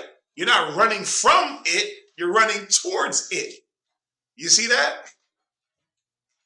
Where you want to go? Go to Ecclesiasticus. Go to Ecclesiasticus 8:1. Okay. See, it's important. It's important. These things are important, but this is what the Most High is looking at. This is what your husband looks at. Disorder in the house is like, man, it's like the worst thing. It's almost, it's vexing. It's vexing, right? To have things in disarray and in disorder. It's vexing to have things in order one moment, then the next moment they're not. Read on. It's the book of Ecclesiasticus, chapter 8 and verse 1. Go ahead. Strive not with a mighty man. Ecclesiastes and the Apocrypha. Is that where you at? Where you at? Ecclesiasticus. I want Ecclesiastes in the Bible. I'm sorry. In the Bible. In Biblia. Right? Ecclesiastes chapter 8, verse 1. Right. Who is as the wise man? Come on. And who knoweth the interpretation of a thing? Come on. A man's wisdom Right. maketh his face to shine. Right. So why am I going here? Why am I ending it with a man's wisdom causes his face to shine? Well, it should say a woman's wisdom causeth her face to shine. In this instance, why? What is wisdom? The correct application of the things you know, knowledge, right? Why is this woman's mind or face, countenance shining? Well, again, you should be looking at what you're doing. You should be looking at what you've done. You should see the results of the good that you do, and that alone should propel your countenance, not your pride. Remember, pride and countenance is two different things. Yeah. Right? But your joy, the spirit behind what you do. See, the countenance is talking about the spirit behind what's being done. Because you can cook a plate of food for a man, for your family, and you can taste the hatred. Tastes like deceit. Tastes like pride. Tastes like disorder. Or you can taste the love. You can taste the joy that she put into cooking that meal. Or you could taste oh, she was tired when she did this. Oh, she only cooked because we was hungry. She didn't want to hear no complaints. Or you can, I could taste it. Wow. The way she seasoned that with just joy and care. The way she plated the food. Right? The way she mixed things together. The way she's bopping around the kitchen. Right? Those fair feet. Like a roe on the hills just bouncing. You ever see watch like a deer? How eloquent they go from mountaintop to mountaintop. They just, boop, boop. You're like, damn, how'd he get up there? He just skipping. Bop, bop, bop, bop, bop. You're like, whoa. The grace. Or is she walking around the kitchen, knocking stuff over, bow, breaking dishes, bow, slamming down pots, boom. You're like, wait a minute. Hold up, sis. Hold up, sis. You ain't got to cook that. No, we good. We going to go get pizza. Yeah, we're going to get some pizza. Maybe the delivery man he'll deliver the pizza with joy. Right? We need some joy. We need somebody with a good countenance. Get the delivery guy over here because he'll at least have a good countenance to get this tip. Right? We're going to go visit the Wingstop because maybe the Wingstop person will have a better countenance than you have right now. Yeah. Right? You can, huh? No, I was going to say, because sometimes the countenance is off. And the food is done. You're like, bro, I don't want to eat this. I'm not eating that. Because it's not done with the mind that it needs when it's being done. You know how the scripture talks about losing that first love?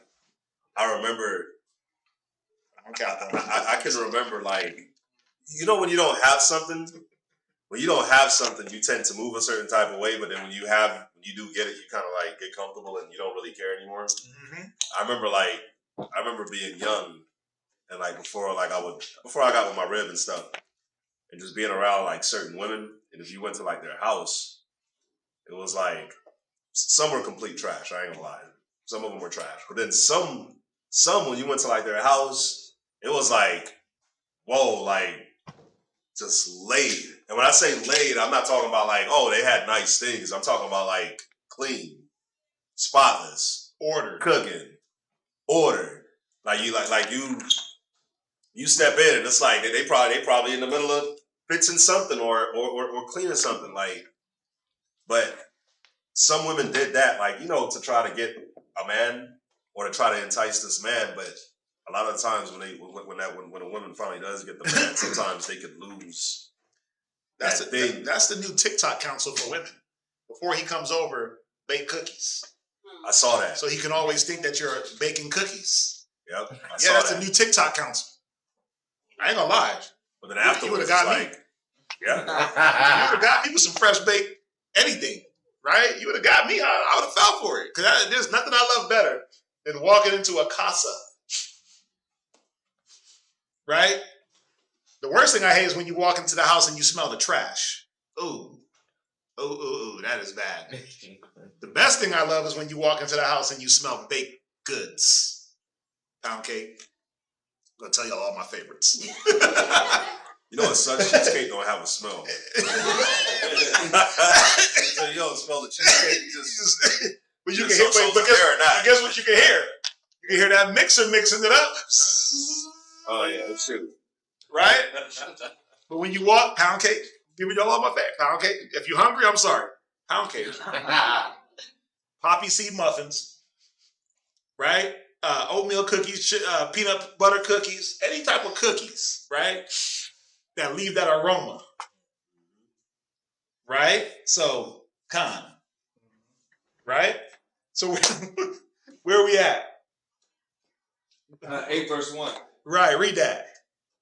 Ecclesiastes chapter 8 verse 1. Go ahead. Who is as the wise man? Right.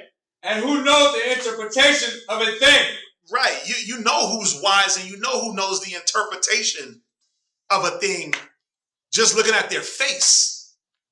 Just looking at their body movement. Just looking at how they move towards a thing. You know when a sister is in the right mind by the way she moves and the way she presents herself in any situation. Her husband could have ripped her whole soul apart in the parking lot. And she could walk in and she can show it. Yeah. Or she can walk in and not. But that's how you know who knows how to interpret how to move and how not to move. Who knows who's wise and who's not wise.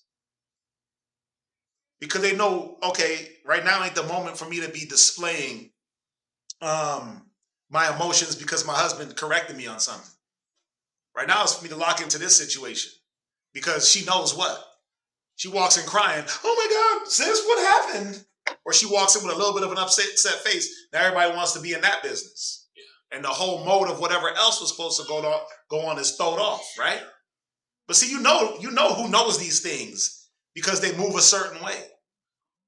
You know who knows when to compartmentalize and how to compartmentalize certain situations and prioritize certain situations.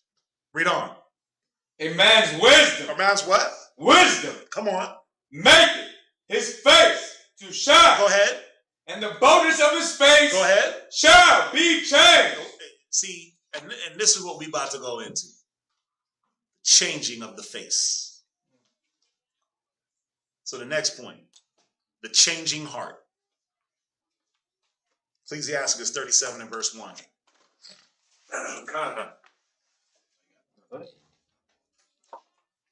Ecclesiasticus chapter 37 and verse 1. Ecclesiasticus chapter 37 verse 1. Read. Every friend. 37 and verse 1. Ecclesiasticus chapter 37 and verse 17. Ecclesiasticus chapter 37 verse 17. Mm-hmm. The countenance is a sign of changing of the heart. You see that? So if the countenance is the sign of a changing heart, it don't matter what you do. It matters what you look like when you're doing it. It matters what you look like when you're doing it. I don't know, you could cook a 5-star meal. You could wash clothes and sew till you're blue. If your countenance is not a countenance of, and I'm not saying you're supposed to walk around just be cheery-eyed and bushy-tailed at every moment, because that's fake. But if your countenance is not a countenance of, okay, I understand I understand what I need to be doing above all things. That's one. And I understand how I should be doing it. I might be dead tired right now, but you know what? That can't be my mode. Dead tired face. Because that comes off as what to a lot of people? That dead tired, I'm tired, I should be in the bed right now. What does that come off to for a lot of other people looking at you? What? Like you're mad. Like you're mad, like you're upset, you're short, right? You don't want to be bothered. That's how that comes off. But see, a woman, a wise woman, she knows, you know what? I can't come off like that. I can't. So I got to put tired to the side. That tired look, tired face, move over just a little bit. I got to put that to the side and not let that be the calling card. As tired as I am, guess what? You know what? Nope. I might have to fake this smile to get my mind off of being tired for a second. Right? As upset as I am that, I got talked to a little bit rough. He talked to me rough. Right? But what? I'm going to walk in and display that for everybody else now to have to inquire? Because it's not going to be, oh, what happened? It's going to be, well, what did he say? That ain't nobody's business. But it shows you that the countenance is a sign of a changing heart. Now check this out. Go from there, go to 13. Verse 25. No, 13 and verse 25 in the same book. Ecclesiasticus 13 and verse 25. Go ahead. Ecclesiasticus chapter 13, verse 25. Go ahead. The heart of a man changeth his countenance. Now, so the countenance signifies that the heart's changed. So then what is the mind going to do to the appearance? Well, what's in your mind is what's going to be on your face. So if you feel tired, you're going to look tired. If you feel happy, you're going to look happy. Show me a person that's happy that don't look it. I've never seen. How you feel? Happy. Tawab. Good. I can't help it. I was trying to hold my smile back. I can hold mine back. Like, you sure you good? Because I'm good. I'm happy. Yay. Good time. They crack a little bit of. It's like, really? So what happens when you're like upset? Right. Right, because you look, wow, right? But it's showing you that the countenance and the mind are connected. They're both connected to one another, and you'll display what's in your mind on your face. Nobody got to ask you what's wrong. That's the thing. Nobody got to ask you if you want to be there. We can tell off your face. Nobody got to ask you if you really want to cook or not, or minister to your family or to the brothers and the sisters. We can tell. Just look at your countenance. It's changing. Right? Now go ahead, read on. Whether it be for good, right, or evil. Now, we don't got to tell if you want to do something or not do something. Your face will tell if you want to do it. Your face, your countenance will tell if you want to. It's the same way. It tells if you don't want to. It tells if you do want to. It says whether it be good or whether it be evil. Go ahead. And a merry heart. And a what? Merry heart. Right, a cheerful mind. Go ahead.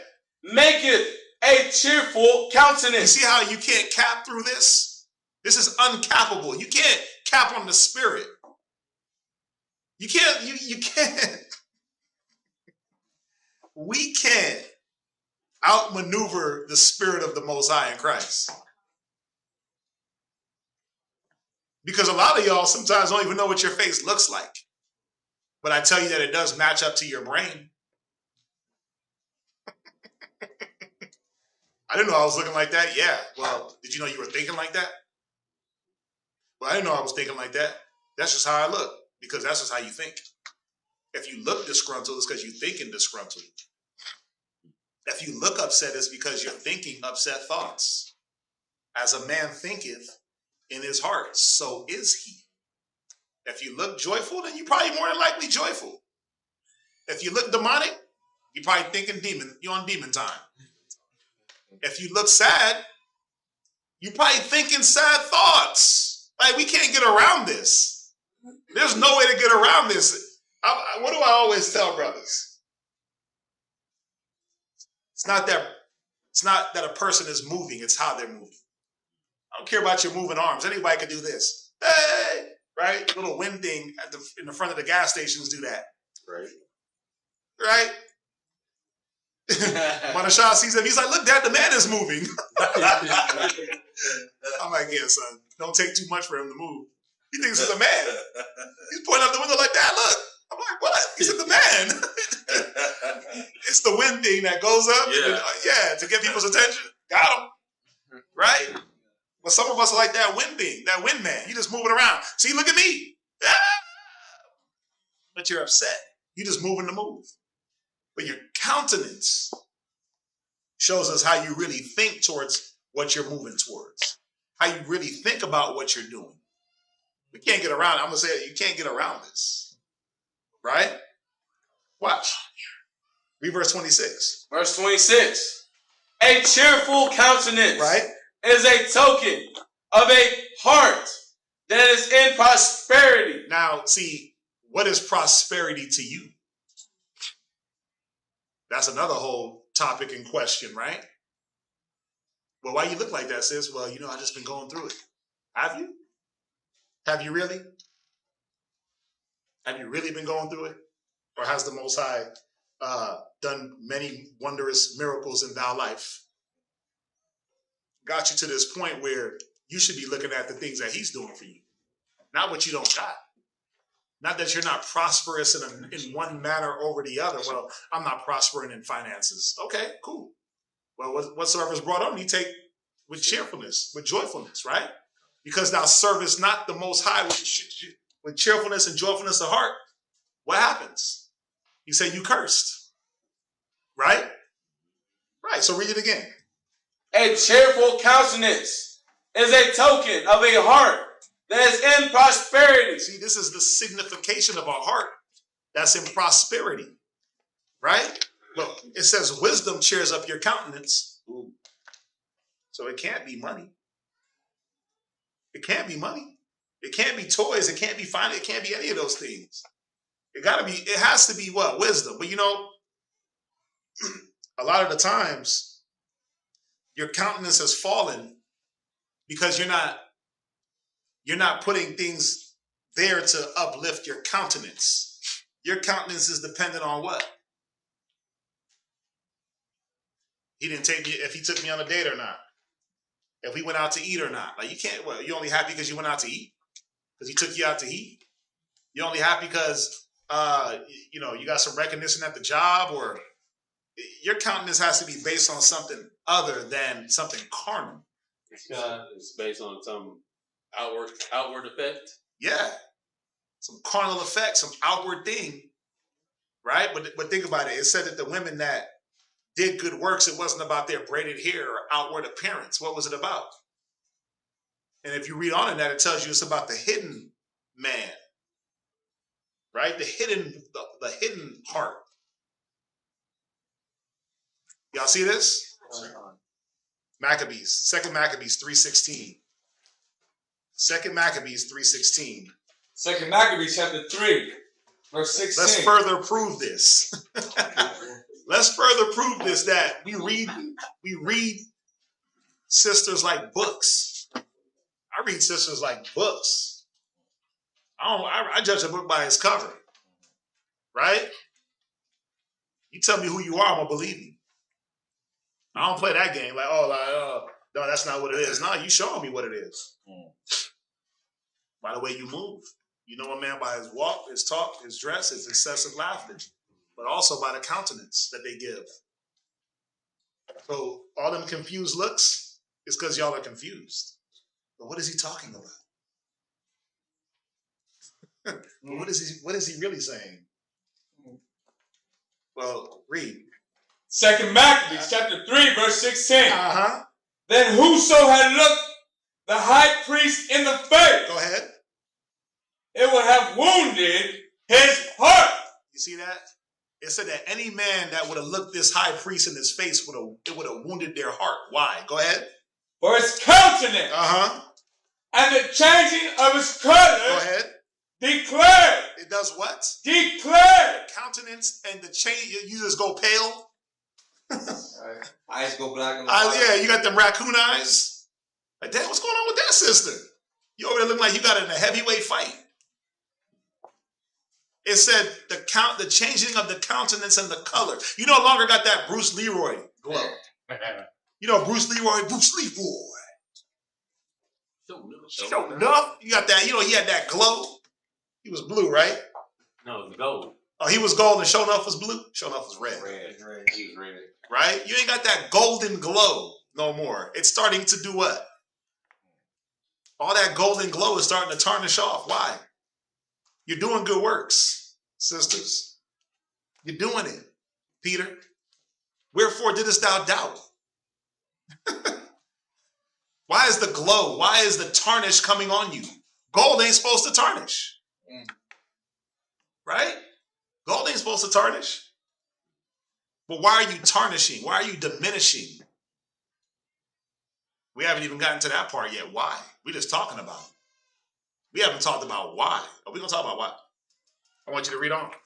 His color declared. Right? The inward agony. The what? The inward agony. Yeah, some of y'all got this inward agony. This inward deception. This inward hate. Some of y'all got this inward joy and peace and love and charity. So guess what? It's not one thing over the other or one thing only. But what am I trying to show through the scriptures? That it doesn't matter what you keep inwardly. It wants to come out. It oozes. You know how they say you wear your emotion on your sleeves? Some of us wear it right on our faces. All of us do, to be honest. To be honest, all of us do. It doesn't matter how well you think your poker face is. Stop. Stop. Ain't nobody that good of a poker face, man. You haven't mastered the art of expression. Right? Body language. Ain't nobody a master in body language. You probably know a few things, but a lot of the times we're not even aware of how we come off to each other. And that you're doing certain things with your face, your body. But it said this man's countenance revealed his inward what? Inward agony. Go ahead. His mind. You see that? Read on. For the man was so compassed with fear. See, a lot of y'all got fear in you. Say dogs smell fear, right? All we gotta do is just look, and we can see the fear. So a lot of you sisters operate in fear. Fear of losing your man. So I gotta be controlling. That's a whole other talk. Wait till next week's class. Previous trailer. I ain't got no class for next week. But a lot of y'all operate in fear, right? Fear because you want to be in control, and we can see it. Because when you're given orders, what happens? Cringe up and get tight. You bite down on your jaw. And it's like, what's going on with her? What'd you say? They glitch. Yeah, you glitch. You do this little twitch thing, like, hold up. Oh yeah, I'm supposed to listen to him. Come. Oh, I'm supposed to be humble. Wait. But you operate in fear sometimes, man, and it shows. What else? Go ahead. And horror. And what? Fear and horror is in a lot of sisters. What are you fearing? Doubt is in a lot of sisters. Why are you doubting? Go ahead. Of the body. Right. That it was manifest to them that looked. It was manifest that what? It was manifest to them. See, all your fears, doubts, misconceptions, all your hate, anger, right? All your evil outlook, it's all manifest to them that what? That look. That look. All we got to do is look. Go ahead. Upon him. That's it. All we got to do is look upon thou. And it's like, wow, what's the sister's really going through it? Again, eyes just be black and just heavy. Right. Just looking crazy, like, yo, what's going on with her? What's up with what's going on in her mind? We can see it. Can't hide it, even though you try. You can put on all the blush, all the foundation, all the shalams with a real soft tone. It doesn't matter. Because your countenance, the changing of your countenance, displays what's on you, what's in your mind.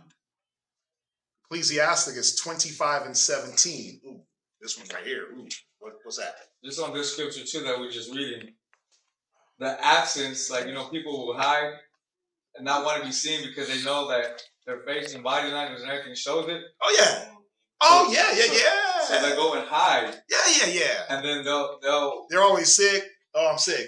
Yeah, they'll try to institute time and space to where I got COVID. I can't be around sisters. They forget that there's still that acknowledgement. My kids are sick. I can't be around. No. Right? Where the mindfulness and the acknowledgement and the consideration of the elder sisters, the elder brothers, the priests, and everything like that. So when this person just appears again, they're like, "Hey, well, you've been gone for so long. What happened?" Oh man. So then their countenance just falls again, like, "Oh man, should have just left it at that." Why is he doing that? God, no, he's right though. The ones that try to hide and escape, you making it worse because now you really don't know how to hold your countenance right. Right? You've been left to your own devices, and you really gonna show what you on. Let's read Ecclesiasticus chapter 25 and verse 17. Ecclesiasticus. I didn't write this. 25:17. Right? The wickedness of a woman changeth her face. Wow. So what changes a woman's face? The wickedness. What changes her heart towards the work that she's doing? The wickedness. Yeah. It says wickedness. Well, what wickedness, Quadazah? Because we ain't out here being thoughts. We ain't out here doing this. We ain't out here doing that. We out here, we working. You said we were working, right? You said we were doing good. Come on. Sisters, y'all doing good. Y'all are working. Y'all here. Y'all pushing. Yeah. Next point. Rebellion will change your face and now you're a stranger. Now you're a just put it, rebellion. Rebellion will change your face. Because think about it. We don't know you. When your countenance starts to change and all of a sudden, like, you when you see a sister when she first get in the truth and, you can see her move around and it's beautiful to look at. And just give it a little bit of time. And if her mind don't stay the way it was, the pureness, the outlook, to all things, to the pure, all things are pure. If that outlook don't stay, what happens? Well, you start to look like a weighed down bag of bones. I'm just being honest. You start to look like you dragging extra weight behind you. You dragging extra weight into class. You just dragging. You know when somebody, like they just dragging? Not a dragging. They're dragging, right? They slow walking in the class. There's no pep in their step. There's no twinkle in their eye. There's no rosiness of the cheeks. Yeah. Why? Because your twinkle is gone. It says you change colors, right? Yeah. You start to get black. I thought, sister, you was light skinned. What happened? You're getting black out here. You getting a tan? What's going on? What's up, brother? You're getting real dark. What's up? Can I read one real quick? Of course. Somebody give me Matthew chapter 5, verse 14. I gotta be out here talking, bro. Everybody's gonna be mad at me. Matthew 5, verse 14. God. Matthew chapter 5, verse 14. I was gonna hit it earlier, but then you kind of brought it back. So Matthew 5:14. Go ahead. Ye are the light of the world. Go ahead. A city that is set on an hill cannot be hid. Go ahead. Neither do men light a candle and put it under a bushel, see that? So like, you don't light a candle and then hide the light, but that's what happens with us. Like rebellion will come in, like we're gonna talk about. Rebellion will come in, and then your light starts to dim. Your light starts to not go off as it should. Instead of you being happy to be of service and to be a servant unto the Most High and to do things, to be that light. You end up, I don't want to do this anymore. I don't like it. I'm tired. I was only planning on shining for like 3 months. Yeah. You got me out here shining for a whole 3 years. And you I didn't sign up for this type of shine. And you put your light under a bushel. You see what I'm saying? Like, how do you hide a city on a hill? You turn the lights out. Fine. That's the only way. Anything can be hidden with no light. Y'all see this? Mm-hmm. If your countenance, sisters, if you don't have joy towards the things that the Most High is first and foremost brought you out of, you know what's sad? Some sisters be moving as if the truth is worse than their past life.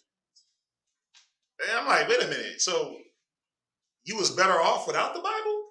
You was better off without your husband, the Bible, the camp, the body, the this, the that, the that. Oh, you was better off. Okay, well then, you know, my thing is always what? We ain't locking the door. There ain't no door handle. We'll walk right out. Take your dreams. Right? Maybe we should leave it like that. There ain't no door handle. There ain't no door handle on the door. There's nothing holding us back. Everyone can just come as you will. Right? Ain't no way, like, is somebody locked up in chains like R. Kelly? Who getting locked in the closet? Surviving R. Kelly. Right. Who's like Danny Glover and Black Snake Moan? Your husband got you chained up to the radiator in the basement? Samuel Jackson. Well, that was Samuel Jackson, right? Or the kids in black phone. Yeah, like see that one. I still haven't seen that. Yeah, I have one that I watched. Or people under your husband got the kids like people under the stairs. He got them trapped in a room under the steps. Dang. Right. Ain't nobody here got basements. Right? But y'all see the point, like anybody can go and come as they want. You're not the thing that should constrain you to be here is not a person, but it's the Most High. Brothers too. Like sometimes brothers be moving around like they could be doing some other crap better off than studying and reading the Bible. It's like, what the hell were you doing in your past life that you could actually move around like that? I want to know, because I don't see no trophies in the house. I don't see no Hollywood Walk of Fames. I don't see no Super Bowl titles, no NBA trophies. I don't see nothing. Right. I don't see no accolades from the past life. Right? So what is it that why do we act like you're now being bothered by being here? Right? Or it's an inconvenience. That's the word.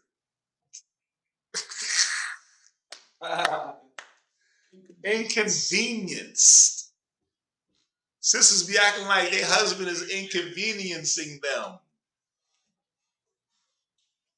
Wow. Wait, I got a question. Don't the kids be acting like that? Nobody in here better say no. Don't your kids act like you inconveniencing them when you say, hey, wash the dishes? Yeah. But, I got schoolwork. Okay, but do it after. Mm. Don't they act like you're inconveniencing them when you ask them to do anything outside of what they want to do? Now, aren't they being highly convenienced with all the amenities? Right. With that 50 degree AC? Con. Right? That plethora of food in multiple refrigerators? Wow. Multiple refrigerators in some houses. And deep freezers. Right? It's almost like they got a buffet to pick from. Said washing machine in the house. Washing machine. Wash material. Right, you ain't gotta wash and then dry over the tub. Hey, you gotta wash your hair dryer. Woo! High voice. Mm-hmm. Preacher. Damn. Dishwasher. I ain't got one of those in broke. So I got hands. Right? Think about it. Like they got all these amenities. You can complain about how hot it is, but sleep with 3 wool blankets with the fan on, AC on cool, and you still talking about it's hot. But you got 3 blankets on the bed. Wow, 3. Yeah. 3 blankets on one bed? That's insane.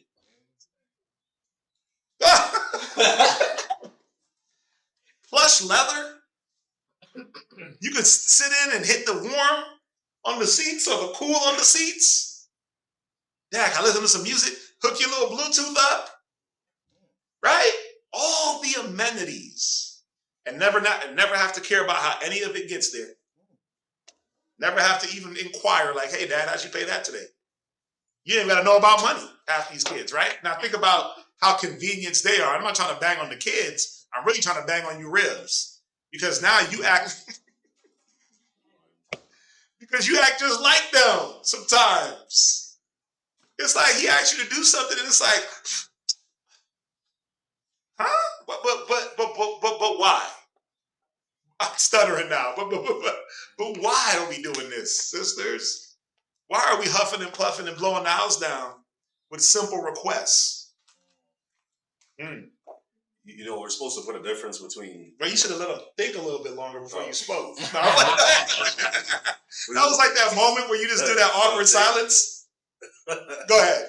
My bad, but no, I was going to say we're supposed to be putting a difference between the world, the truth and the world, right? Mm-hmm. And all you see right now, like, is videos of like couples from the world. Like, for instance, I saw one recently on World Star where this guy, he worked like a 15, 16-hour shift.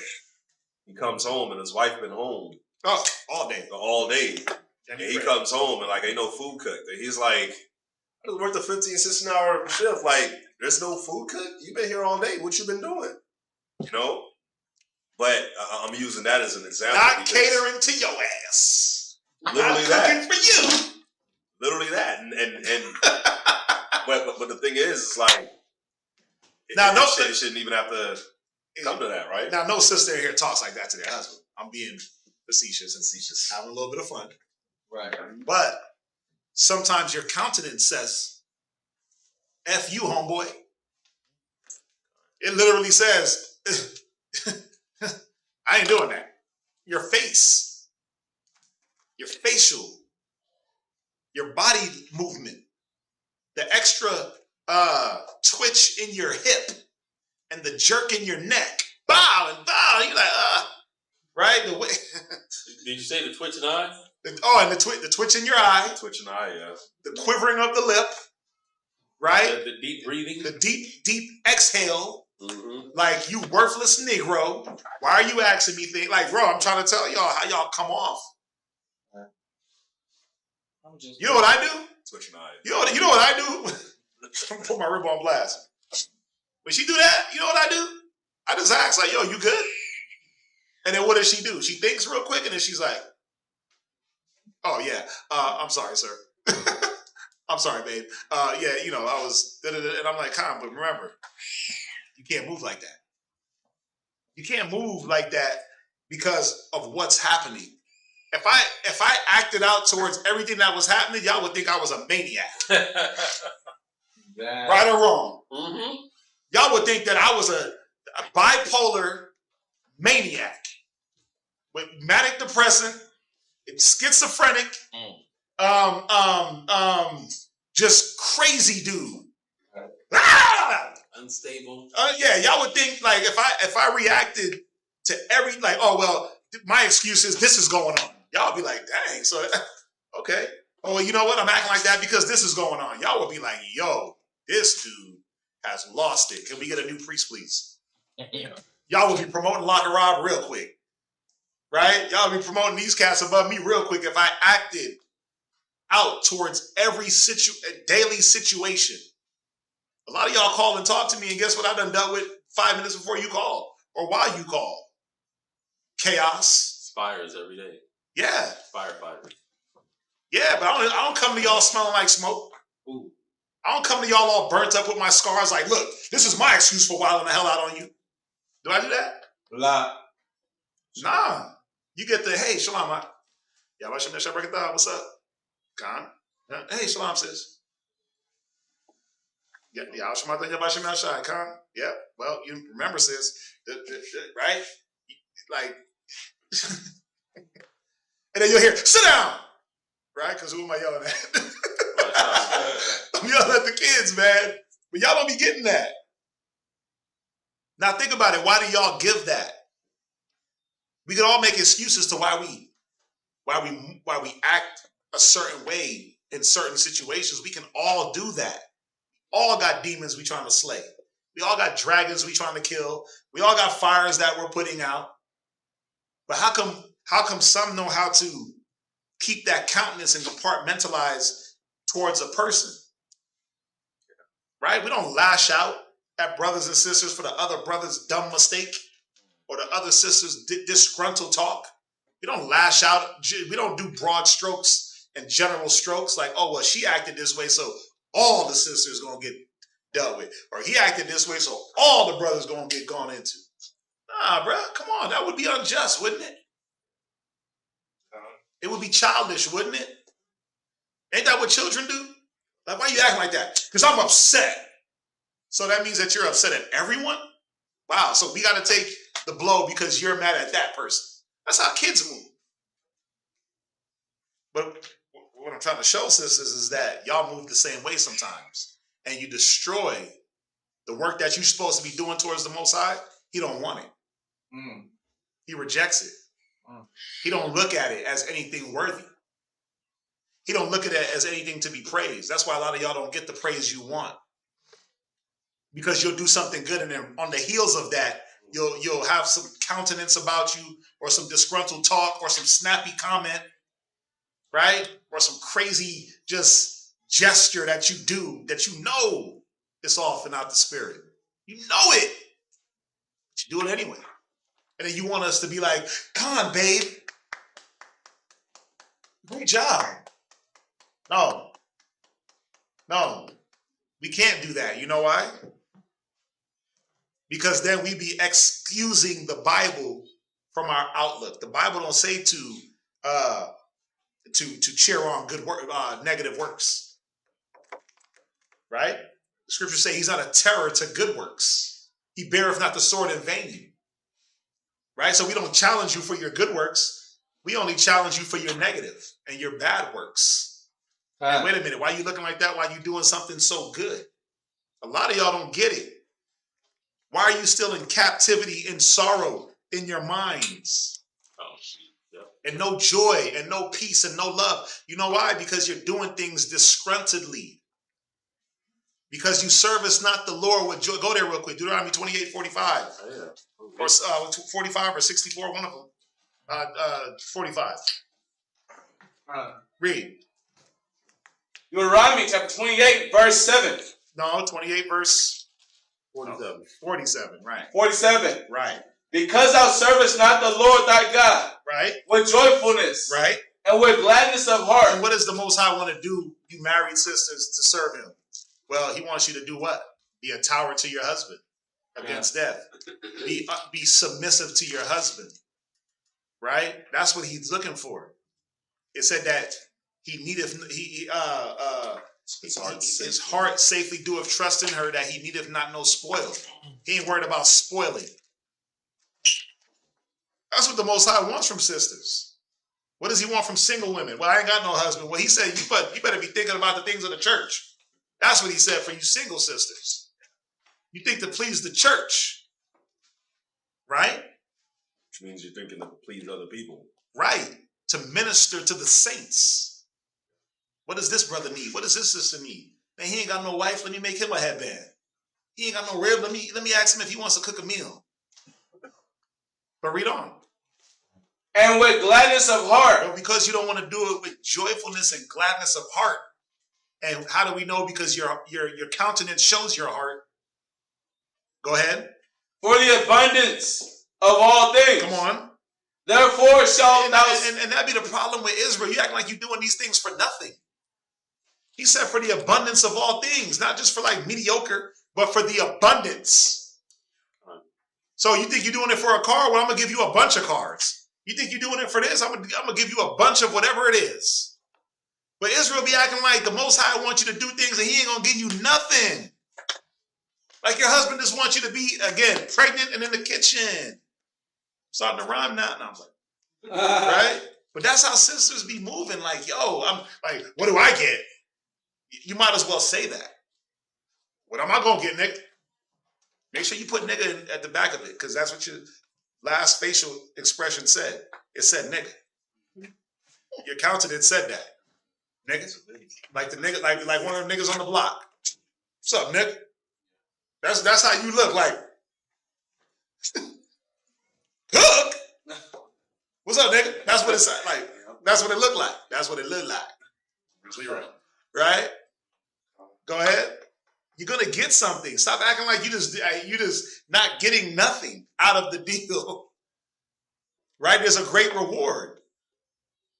There's a reward, but guess what? You know why you feel like you ain't getting nothing? Because you're not getting anything.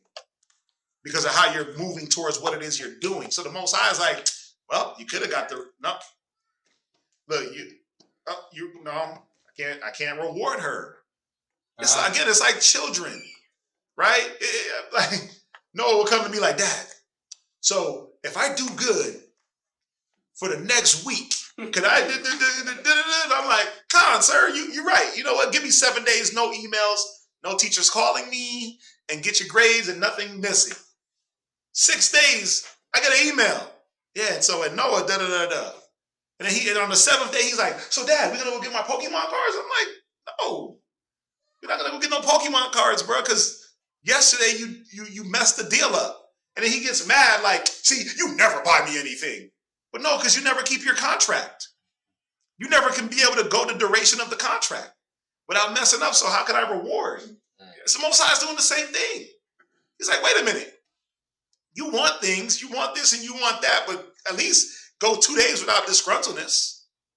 Go 3 days without firing back smart remarks.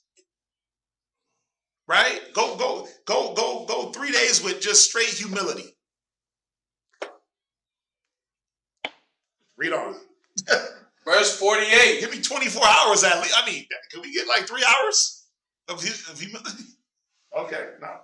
Is that 3 hours? Wow. You know what the cold part is too?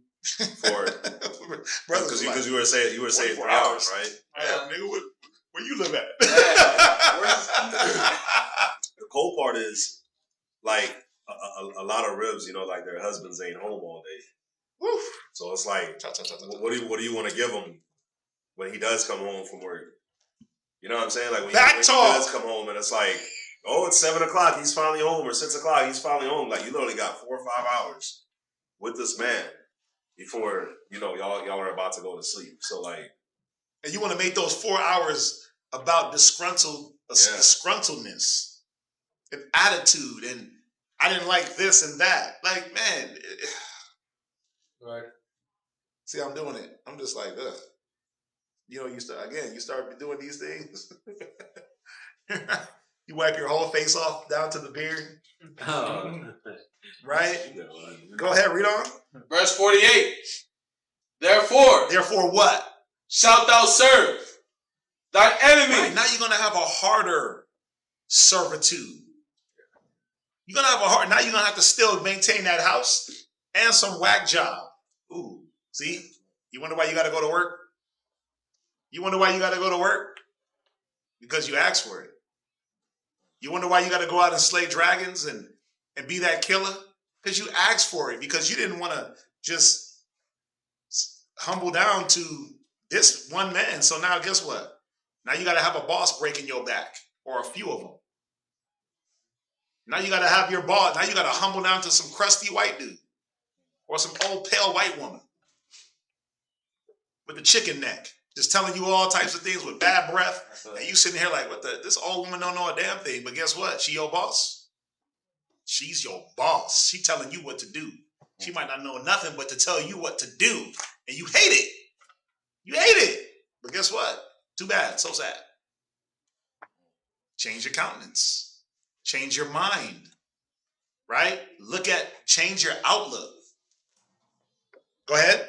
Which the Lord shall sin against thee. Yeah, who you think is doing it? Who you think got you in the position? The Most High. What you think? Come on now. Who you think is trying to wake you? Why does he have you in that? He's trying to show you yourself. A lot of times he put disgruntled people in front of you to guide you, to show you that you're disgruntled. Right? He put things in front of you to mirror what it is you're moving like. So he'll put the prideful boss in front of you because you need to see what pride looks like. You can't see it on yourself. You're recognizing it on somebody else, though. And point the finger. And then when somebody's like, but sis, judgest thou another man's servant? But I'm not. But that's a prideful statement. I'm not prideful. Okay. You're not prideful. That's a prideful statement. It's usually the first thing that a prideful person says. Yeah, because I'm not prideful. They don't want to recognize. But the Most High puts he sends these things in front of you for you to recognize. Right? So think about it. It says a man shall cleave to his life. It says birds of a feather flock together. That's a worldly statement. Right? But it said that a man shall cleave to his life. All flesh consort to his kind. All flesh consort to his kind. But he said that he also put things two and two together. Right? One against the other. So there's different things that the Most High is working out with these different people that's in your lives.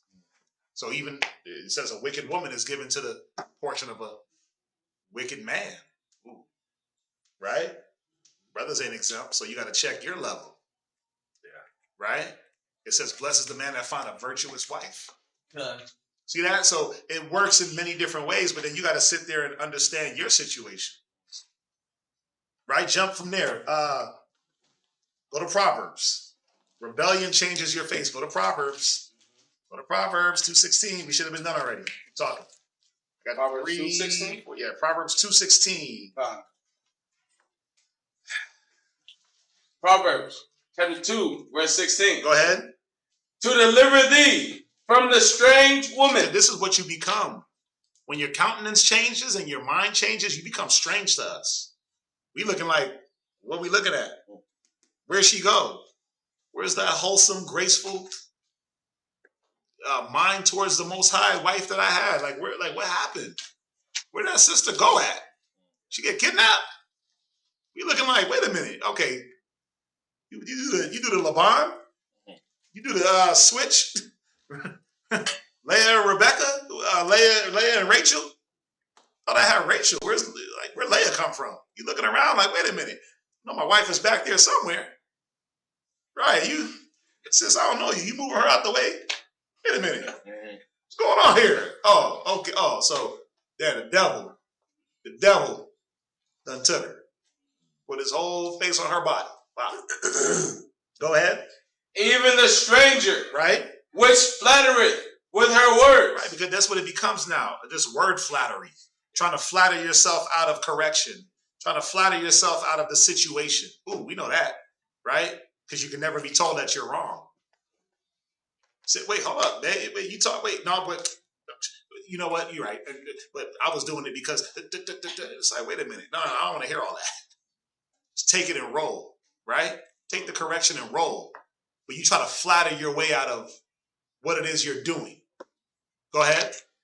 Which forsaketh the guide of her youth. She does what? Forsaketh the guide of her youth. When you go back to a lot of sisters, this is their calling card. They were always this way anyway. They forsake the guide of their youth, their fathers. They were disgruntled and rebellious when their fathers, not his husband, is like a father dropping the orders, doing these different things, and it's like, I don't want to do that. Go ahead. And forget it. But really, you're forsaking any type of order and structure. Go ahead. The covenant of her God. Right. To do what? Wives, submit to your own husbands. That's one of many covenants. Right? Wives, submit to your husbands. They too become one flesh. Pillar against death. Tower against death. A woman that don't comfort her husband in a time of need. A shameless woman shall be counted as a dog. Right? No wickedness above the wickedness of a woman. I could go on and on. Right? A graceful woman fatteneth the bones. These are the covenants that you agreed to when you decided to get married. Read. For her house inclineth unto death. Wait, her house does what? Inclineth unto death. No. Surely her house is in order. It's structured. The kids love her. She's glowing. Her husband is fat and flourishing. Her house what? Inclineth unto death. Yeah, you start to incline to the wrong thing. That's what starts to happen. You see it. Her countenance changes because her mind ain't there. Her body is there, but her spirit's gone. Then all of a sudden, she starts to stop doing what she needs to be doing for the Most High and for herself. Then her husband and her kids suffer. Then that house, what? Inclines to death, man. Mm-hmm. The plants start dying. Yep. Ain't getting no water. Where we at? And her paths unto the dead. Proverbs 13 and 15. When it says inclines unto death, it means it's leaning towards death. Mm-hmm. To have an appetite, to be disposed towards death. So what are you leaning from? Life. Yeah. Peace. Y'all see that? You're leaning away from the prosperity. You're leaning away from prosperity. You're like, man, I'm not prospering. But yeah, because your mind is changing. And your countenance shows it. Proverbs 3:15. Proverbs 3:15. 13:15. I'm sorry. Proverbs chapter 13, verse 15. Right? Paris Hilton. J-Lo Live. Go ahead. Oh, J-Lo. Good understanding giveth favor. Right? But the way of transgressors. What the what? Way of transgressors. What the what? Way of transgressors. Read on. Is hard. And this is why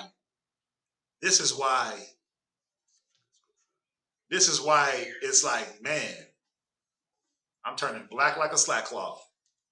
The way of transgressors. There's too much. And when I'm going into this about transgressors, right?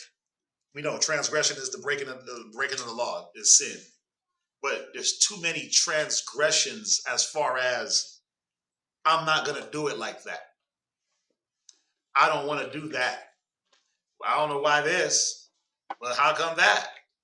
Well, I don't get that. Well, you could do that yourself. Well, nigga, please. He's tripping. Man, you got me effed up. It's too much of that mental transgressing that's going on. Again, we can see it, even though you're not saying it. But guess who else? Guess who hears it, sees it, can pierce through it? And who's checking you for it? It ain't us. It's the Most High, man. He's the one that's dropping the judgment on that. The thoughts. We can't escape this. He's the one that's like, oh, okay, that's how you thinking? Cool. So he makes things hard for you. And then when things get harder, guess what? It starts to affect you negatively. The way of transgressors is hard, right? Go from there. Proverbs 15 and verse 10. Proverbs chapter 15, verse 10. And then what happens after you transgress? It becomes hard. Why does it get even harder? Read. Correction is grievous unto him that forsaketh the way. You see why your mind is changing? Because you're forsaking the way. Well, whose way is it? Well, remember, your husband didn't write the Bible. Neither did I. It ain't my way. Right? It ain't my way. It's Christ's way. It's the Most High's way. But it says it's grievous now because you're forsaking the way. Because in your mind, your way is the right way. We can see it. We can see when you think you're right. Oh, buddy. That right there is a whole bag of spirits. When you think you're right and you got a point to stand on, y'all got to see y'all's faces, bro. You know what y'all, you looking like? Y'all be looking like men. Y'all be looking like a man with an idea. You look like a man that's about to fight another man. There's something that turns on in you and your eyes lighten up with this puffed up look. And you literally put your chest out and your shoulders stand up.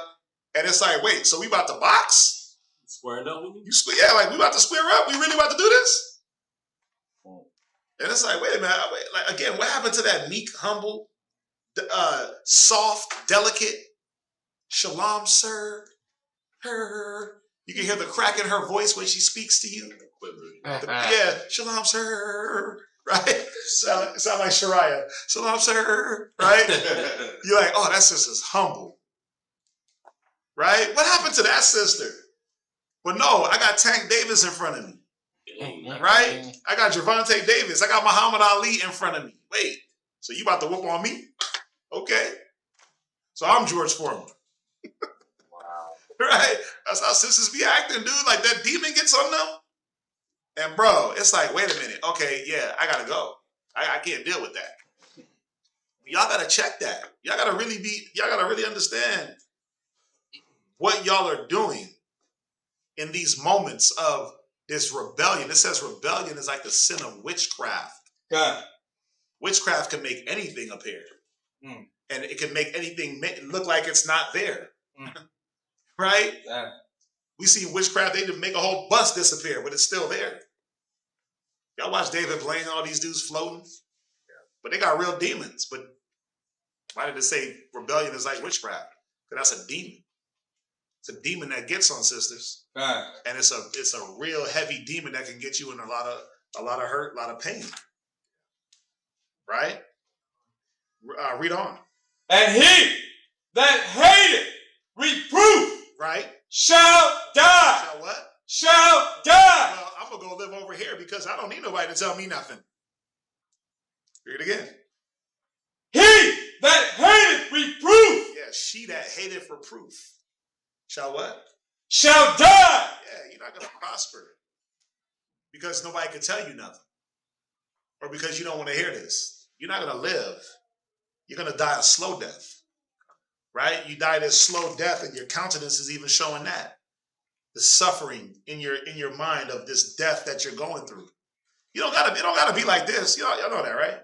It doesn't have to be on this level. But all we got to do is just listen. Yeah. Right? Mm-hmm. Read on. Verse 11.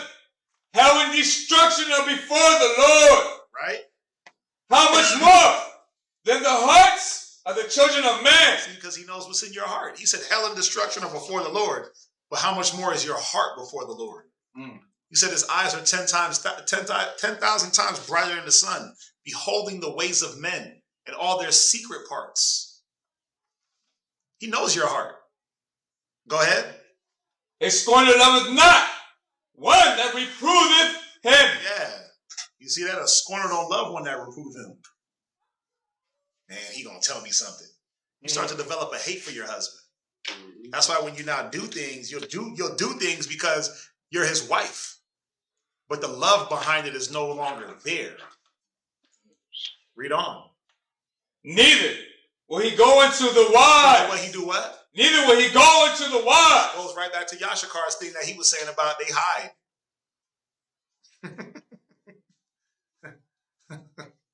There's a lot of hiding.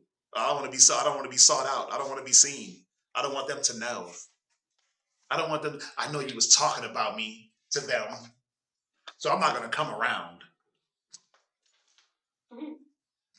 I'm just not going to be there. I know you were talking bad about me and made yourself look good. No, because guess what, sis? We can see through his nonsense too. Like, what y'all think? It's not hard. We don't got to be psychics. We don't got to read his palm. We don't got to do any tarot readings or anything like that. We look at his countenance too. God. We look at his body language too. Like, what y'all think? That the man is exempt because he got a beard on that we ain't got to see what's going on. His beard covers up his lies and his missteps and mishaps. No. Gaze right into them pretty brown eyes. Right? Don't look away. He looked away. You gonna look at my eyes. You ain't gonna gaze in my. Yeah, don't let nobody gaze. I'm gonna gaze in your eyes. Right. I'm glad you looked away. Y'all know what I mean, right? Pierce through all that facade, all that manhood, right? All that fake thug. We pierce right through that because the spirit, the Most High's word, don't care about hood logic and thug mentality, right? He don't care about that. He cares about wisdom. So that's how the spirit is going to try you through its wisdom. Not through how ghetto you can be and how gangster you can get. How many bodies you caught in 88, You know what I'm saying? Like, how many keys you floated through the pipeline? Like, most I don't care about that. Read on. Verse 13. Right? A merry heart Read. maketh a cheerful countenance. Yeah, see how it keeps going back to this merry heart? Yeah. Why are you not happy doing this work, sis? Why are you not happy when you're going through the things you're going through, sis? Listen, it says no chastisement is joyous, but grievous. But guess what? You know how it says beauty is in the eye of the beholder? Joy and grievousness is in the eye of the person that, or the beholder, the one that's going through it. It don't have to be grievous to go through your chastening if you have the right mind towards it, if you understand what it is. And it don't even got to be a chastisement. Be joyful when you're brought to a low estate. Some of us hate being brought down. Some of us hate being knocked off the high horse. Hate being knocked off your little pedestal. So what? So what? Okay, you got knocked down. You ain't the woman no more. You ain't the HBIC. Okay, cool.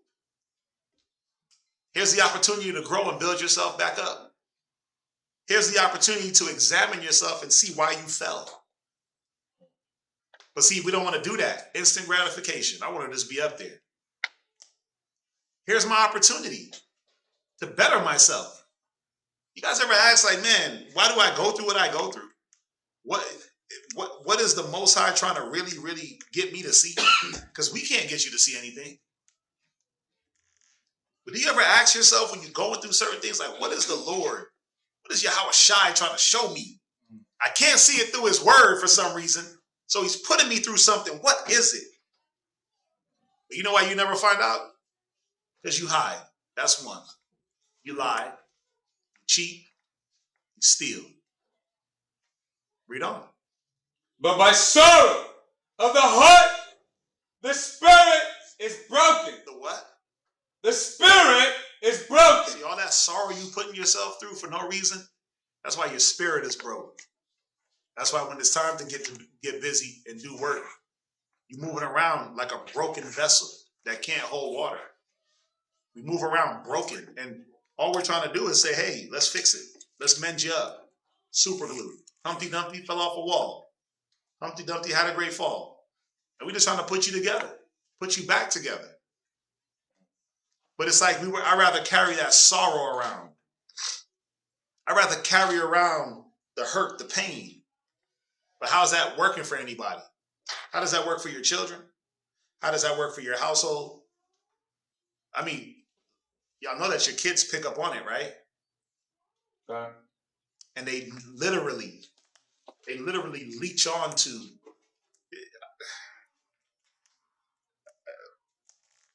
There's a lot of mothers that are not understanding how detrimental their role is to the nurturing of their children.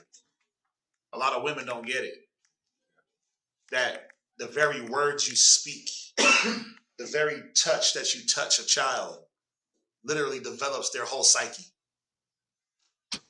The literal way you touch your baby, and when you bathe them or her, and the way you wash them, and the way you coddle and nurture and all these different slight things that you think, oh, that's nothing. That is how they're being developed. Off of those little small, minute things that are not that minute. And then what happens is, if you're a rough, brute beast, oh, you know what? Watch this. Read Proverbs 12 and verse 1. Watch this. Proverbs chapter 12, verse 1. Go ahead. Whoso loveth instruction, right? Loveth knowledge. Go ahead. But he that hateth reproof, right, is brutish. Is what? Brutish. Yeah, because what happens is you're getting dealt with. Now you start to become rough and brutish. Who picks it up? Who picks up the fast movement, slamming down things, kicking down doors, right. Talking crazy on the phone? Who picks that up? Who's there to absorb?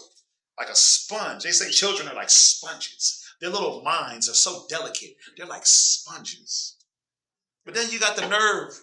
When he turns 5, 6, 7 years old, when he's a brute, you're like, I don't know who taught him that. You sure you don't know who told him that? You forgot how you forgot how you was moving, sis? When he was 3, when he was 2, and he would just sit there on the bed and look at you go crazy. His pure little mind, he's like, I don't know what this is, but I'm going to do it. That's children. I don't know what this is, but might as well try it. That's children. They don't know whether it's good or it's bad, but they're like, I'm just going to do that. So when he turned 6, 7, 8, and he's rough and brutish and a little small animal, you're like, wait a minute, he's a 7-year-old animal. How did he get this way? Mama, dear mama, you instill a lot of these things in your children because of the way you move. Read on. Verse 2. A good man obtaineth favor of the Lord, but a man of wicked devices will he condemn. Yeah, but it doesn't matter how much you try to hide the things that are in you. The Most High will condemn that anyway. That's what you got to see. You're wondering why I'm condemned and why this is happening, what the Most High is doing it. It ain't us. Why is it so hard for me? I'm trying to walk this walk. But every time I take a step, I get bit. Every time I take a step, I fall. Every time I take a step, I break an ankle. Every time I take a step, it's something.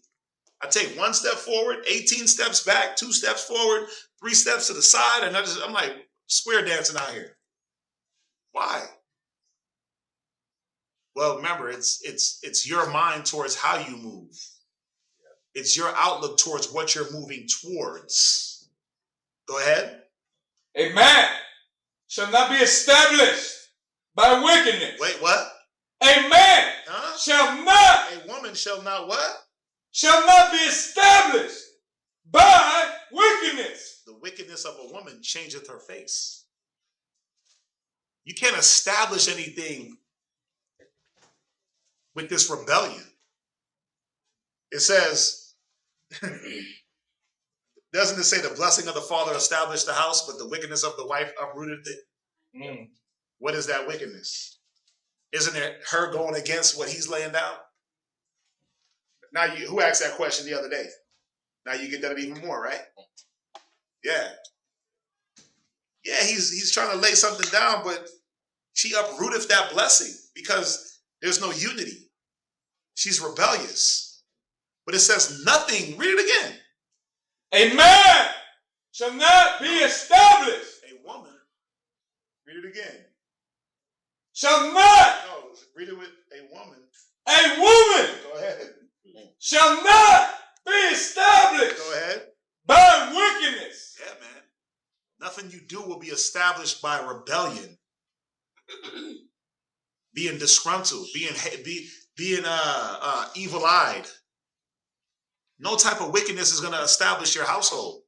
It says wisdom. Proverbs 16:1? It says, or 18:1, one of them. You ain't got to get it. But it says wisdom buildeth her house. 14:1. Proverbs 14:1, right. Brothers should know that one off the top of their head. So they can, right? Wisdom buildeth her house and hewn down her pillars and dressed her table and mingled her wine. Ooh, baby. Right? It says a righteous woman buildeth her house, but a wicked woman pulleth it down with her hands. Handses. Right? But how is she pulling it down? It's the work she's doing. But it's not the work, it's how she's doing the work. And her mind towards the work. Yeah, you can do good works and get a bad result. Why? It's how you're doing it. It's the mind state. You could do good for some, you could have all the good in the world to want to do towards people. But if your mind is not in the right mind, then guess what? That good you do will be evil spoken of. That good you do won't be good. Y'all see this? This is very important. Right? Go ahead, read on. But the roots of the righteous shall not be moved. See, this is what we want to do. We want to have those fair feet with a constant heart, sisters. But how do we do that? We want to be like Judith that remained on the things that her husband blessed her with. How do we do that? Well, we got to do it through righteousness. Go ahead, read on. A virtuous woman is a crown. Come on. To her husband. Read. But she that maketh ashamed. Come on. Is as rottenness in his bones. Yeah. Now the question is this. You want to be the rot in his bones, or you want to be the crown on his head? You want to be the thing that everybody is looking like, oh, wow, that's beautiful. Or you want to be the thing like, damn, bro, you got to get rid of that. Ooh, which one is it? We'll end it there. Any questions? Zion! I'll read it. Isaiah 32:9. Rise up, ye women that are at ease. Hear my voice. Ye careless daughters, give ear to my speech. Not well at all, right? And remember, that this is what it's about. I didn't yell. I love y'all. I didn't scream. I love y'all. I didn't go crazy, right? I didn't go up, down. I was good. So listen to the scriptures. Listen to what it's saying. If it don't apply, let it fly.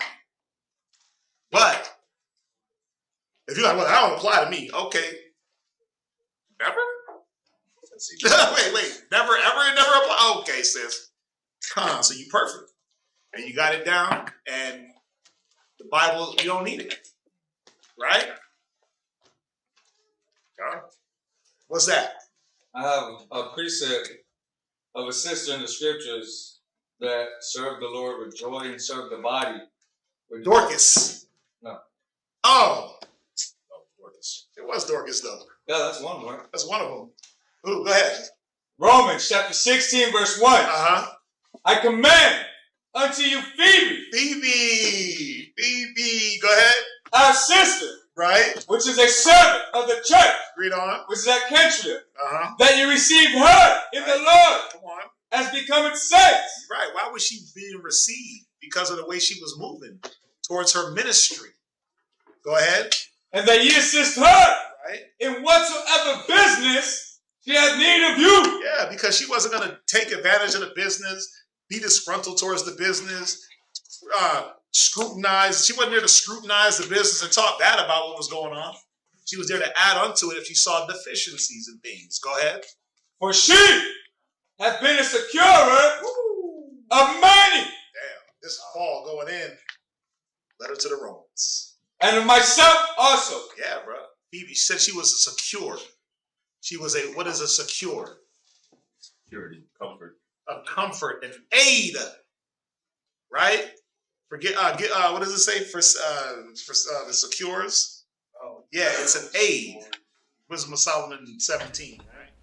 But a secure is an aid, support. Yeah. Right? He said that she was a secure of me and many. And how did she do that? Obviously, if she did many, she wasn't disgruntled in doing it. Else, Paul wouldn't have recommended her. Like, sisters wouldn't get recommended for things. But how? When we see that you're not recommendable. You're not recommend. You're not commendable. Based off of what? The things we've talked about. Phoebe, Dorcas, right? And many other women of the scriptures. Aquila, right? That's just three to mention. Timothy's mother and grandmother, Lois. I forgot about Lois, right? The faith that is in thee, from thy grandmother Lois, right? So Timothy's moms and grandma. These women were great women, right? The Deborahs, the Ruths, we just read about Judith, right? Yeah. Many great women that were not heavy countenance because they were doing some work for the body. Tobit's wife. Did her countenance fall when Tobit got blind and she had to go get woman's work? She had to put him in check at one point. Like, hold up, bro. We getting blessed because of you, remember? She had to check him. Where's your faith? Who's your faith with? She didn't get disgruntled like, man, see, this nigga out here doing all this extra work and then and nobody ain't here for him. Abigail, ooh, she's my favorite. Oh, I could have sworn you said her already. I didn't say her. Listen, I almost forgot about her. Can't forget about Abigail. That's my niece's name. Yeah, y'all gonna be here. They're gonna be here in the summer. But yeah, I got a niece named Abigail. Well, yeah, Abigail, man. Come on. So, come on. Any questions? Everybody logged off. Okay, I'm gonna log off too. Shalom. All right, with that, everybody that stayed on, we thank y'all for joining us. Remember, we got Pentecost coming up on the 30th of this month, right? 31st of this month, which is what, a Wednesday? So we're not gonna have class. We're gonna be